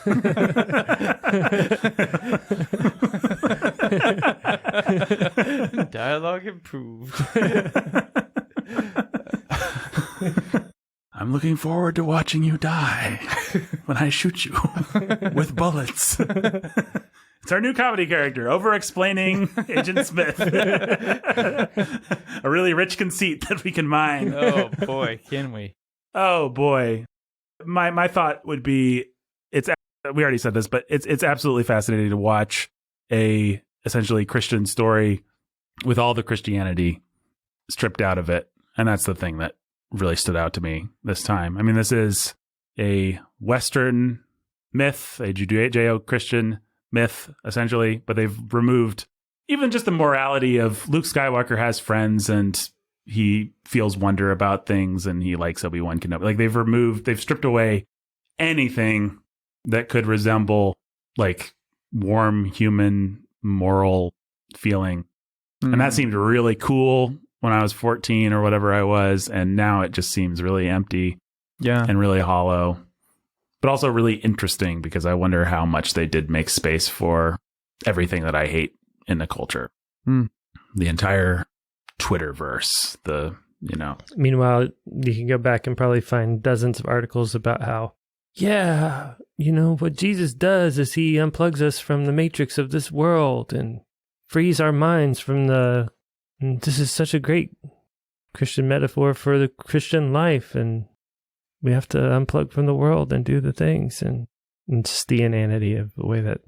You know what else are good metaphors? Like farmers doing farmer things. Like read the parable of Jesus. There's a bunch of really boring stuff that makes good metaphors. Like good metaphors are a dime a dozen. But Nathan, Pay attention to what people are actually saying with their metaphors. Right. But Nathan, when God unplugged like the Israelites from Egypt, boy, they got used to the desert of the real, man. Welcome to the desert. Sorry. Of the real. It's true. That's exactly. Don't be sorry. That's what those people should be sorry. They said things like that. I know they did. I was thinking driving over here today that like, man, I wish I had time to write a brief popcorn coalition. And I don't know that I would even care that it's a completely lame cold take. It would still be funny. Yeah. But I didn't do that. No. If you grew up in any kind of a Christian culture, you had to hear so much about this stuff. And one of my favorite stories is a good friend of ours, Andy Halsey. Maybe he's listening. He's a pastor in Columbus. He took his friend, Adam Spady, who was a very passionate young Christian at the time, to see The Matrix. And Andy was really into like the profundity of The Matrix. And he was like, you got to see this movie. It's got all this great, like these themes that are resonant for Christians. They were both like young, excited Christians, but Andy really liked The Matrix. And he took Adam, and Adam's like a very, very warm-hearted, a sincere man. And Adam sits down expecting to see this story that's going to teach him something about Jesus or something like that. And then the druggie shows up at the beginning and is like, you're my own personal Jesus Christ, man. And Adam taps out, hates the movie, sits through the rest of the thing disgustedly, and Andy just sits there and squirms and feels terrible. Which is probably, I'm telling the story wrong. It's Andy's story. But so Andy, if you want to call in and tell your Matrix story, maybe you might not even remember that Matrix story. You were my high school teacher at the time. I remember you telling it, but I don't know. It's kind of funny. So there you go. It's The Matrix. We told you what it was. You thought you couldn't be told, unfortunately, but we did. You don't have to see it for yourself. Nope. Hey, real quick, I realize we all would like to be done with this podcast, but let's call out. Let's do our thing where we give a patron choice award of awesomeness to Jay. Jay. I'm waiting for Jay What's to up, say Jay? something. What? What'd you say? I said, "What's up, Jay?" Oh, Welcome to the desert of the real Jay. the real sound of the real. What is this podcast? Sanity at the movies. Yeah. Yep. It's not a desert. Gotcha. Jay, you're the best. Thanks for making this possible. Yep. Yeah. Thanks. Thank you. Thank you to all our supporters. I hope your lives were enriched by this Matrix discussion. And we'll be back with something.